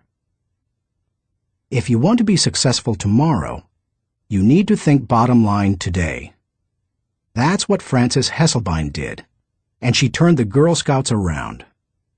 Look at any successful, lasting company, and you'll find leaders who know their bottom line. They make their decisions, allocate their resources, hire their people, and structure their organization to achieve that bottom line. How to enjoy the return of bottom-line thinking. It isn't hard to see the value of the bottom line. Most people would agree that bottom-line thinking has a high return. But learning how to be a bottom-line thinker can be challenging. 1. Identify the real bottom line. The process of bottom-line thinking begins with knowing what you're really going after. It can be as lofty as the big-picture vision, mission, or purpose of an organization. Or it can be as focused as what you want to accomplish on a particular project. What's important is that you be as specific as possible. If your goal is for something as vague as success, you will have a painfully difficult time trying to harness bottom-line thinking to achieve it. The first step is to set aside your wants. Get to the results you're really looking for, the true essence of the goal. Set aside any emotions that may cloud your judgment and remove any politics that may influence your perception. What are you really trying to achieve? When you strip away all the things that don't really matter, what are you compelled to achieve? What must occur? What is acceptable? That is the real bottom line. 2. Make the bottom line the point. Have you ever been in a conversation with someone whose intention seemed other than stated? Sometimes the situation reflects intentional deception, but it can also occur when the person doesn't know his own bottom line. The same thing happens in companies. Sometimes, for example, an idealistically stated mission and the real bottom line don't jibe. Purpose and profits compete. Earlier, I quoted George W. Merck, who stated, "We try never to forget that medicine is for the people. It is not for the profits. The profits follow, and if we have remembered that, they have never failed to appear." He probably made that statement to remind those in his organization that profits serve purpose. They don't compete with it. If making a profit were the real bottom line, and helping people merely provided the means for achieving it, then the company would suffer. Its attention would be divided, and it would neither help people as well as it could, nor make as much profit as it desired. 3. Create a strategic plan to achieve the bottom line. Bottom line thinking achieves results. Therefore, it naturally follows that any plans that flow out of such thinking must tie directly to the bottom line. And there can be only one, not two or three. Once the bottom line has been determined, a strategy must be created to achieve it. In organizations, that often means identifying the core elements or functions that must operate properly to achieve the bottom line. This is the leader's responsibility. The important thing is that when the bottom line of each activity is achieved, then the bottom line is achieved. If the sum of the smaller goals doesn't add up to the real bottom line, then either your strategy is flawed or you've not identified your real bottom line. 4. Align team members with the bottom line. Once you have your strategy in place, make sure your people line up with your strategy. Ideally, all team members should know the big goal as well as their individual role in achieving it. They need to know their personal bottom line and how that works to achieve the organization's bottom line. 5. Stick with one system and monitor results continually. Dave Sutherland, the president of one of my companies, ISS, believes that some organizations get into trouble by trying to mix systems. He maintains that many kinds of systems can be successful, but mixing different systems or continually changing from one to another leads to failure. Dave says, "Bottom line thinking cannot be a one-time thing. It has to be built into the system of working and relating and achieving. You can't just tune into the desired result every now and then. Achieving with bottom line thinking must be a way of life, or it will send conflicting messages. I am a bottom line thinker. It is part of my system for achievement. I practice it every day. No other measurements, no wasted efforts." Dave calls members of his field team every night to ask the bottom line question they expect to hear. He continually keeps his eye on the company's bottom line by monitoring it for every core area. When it comes right down to it, regardless of your bottom line, you can improve it with good thinking. And bottom line thinking has a great return because it helps to turn your ideas into results. Like no other kind of mental processing, it can help you to reap the full potential of your thinking and achieve whatever you desire. Thinking question. Am I staying focused on the bottom line so that I can gain the maximum return and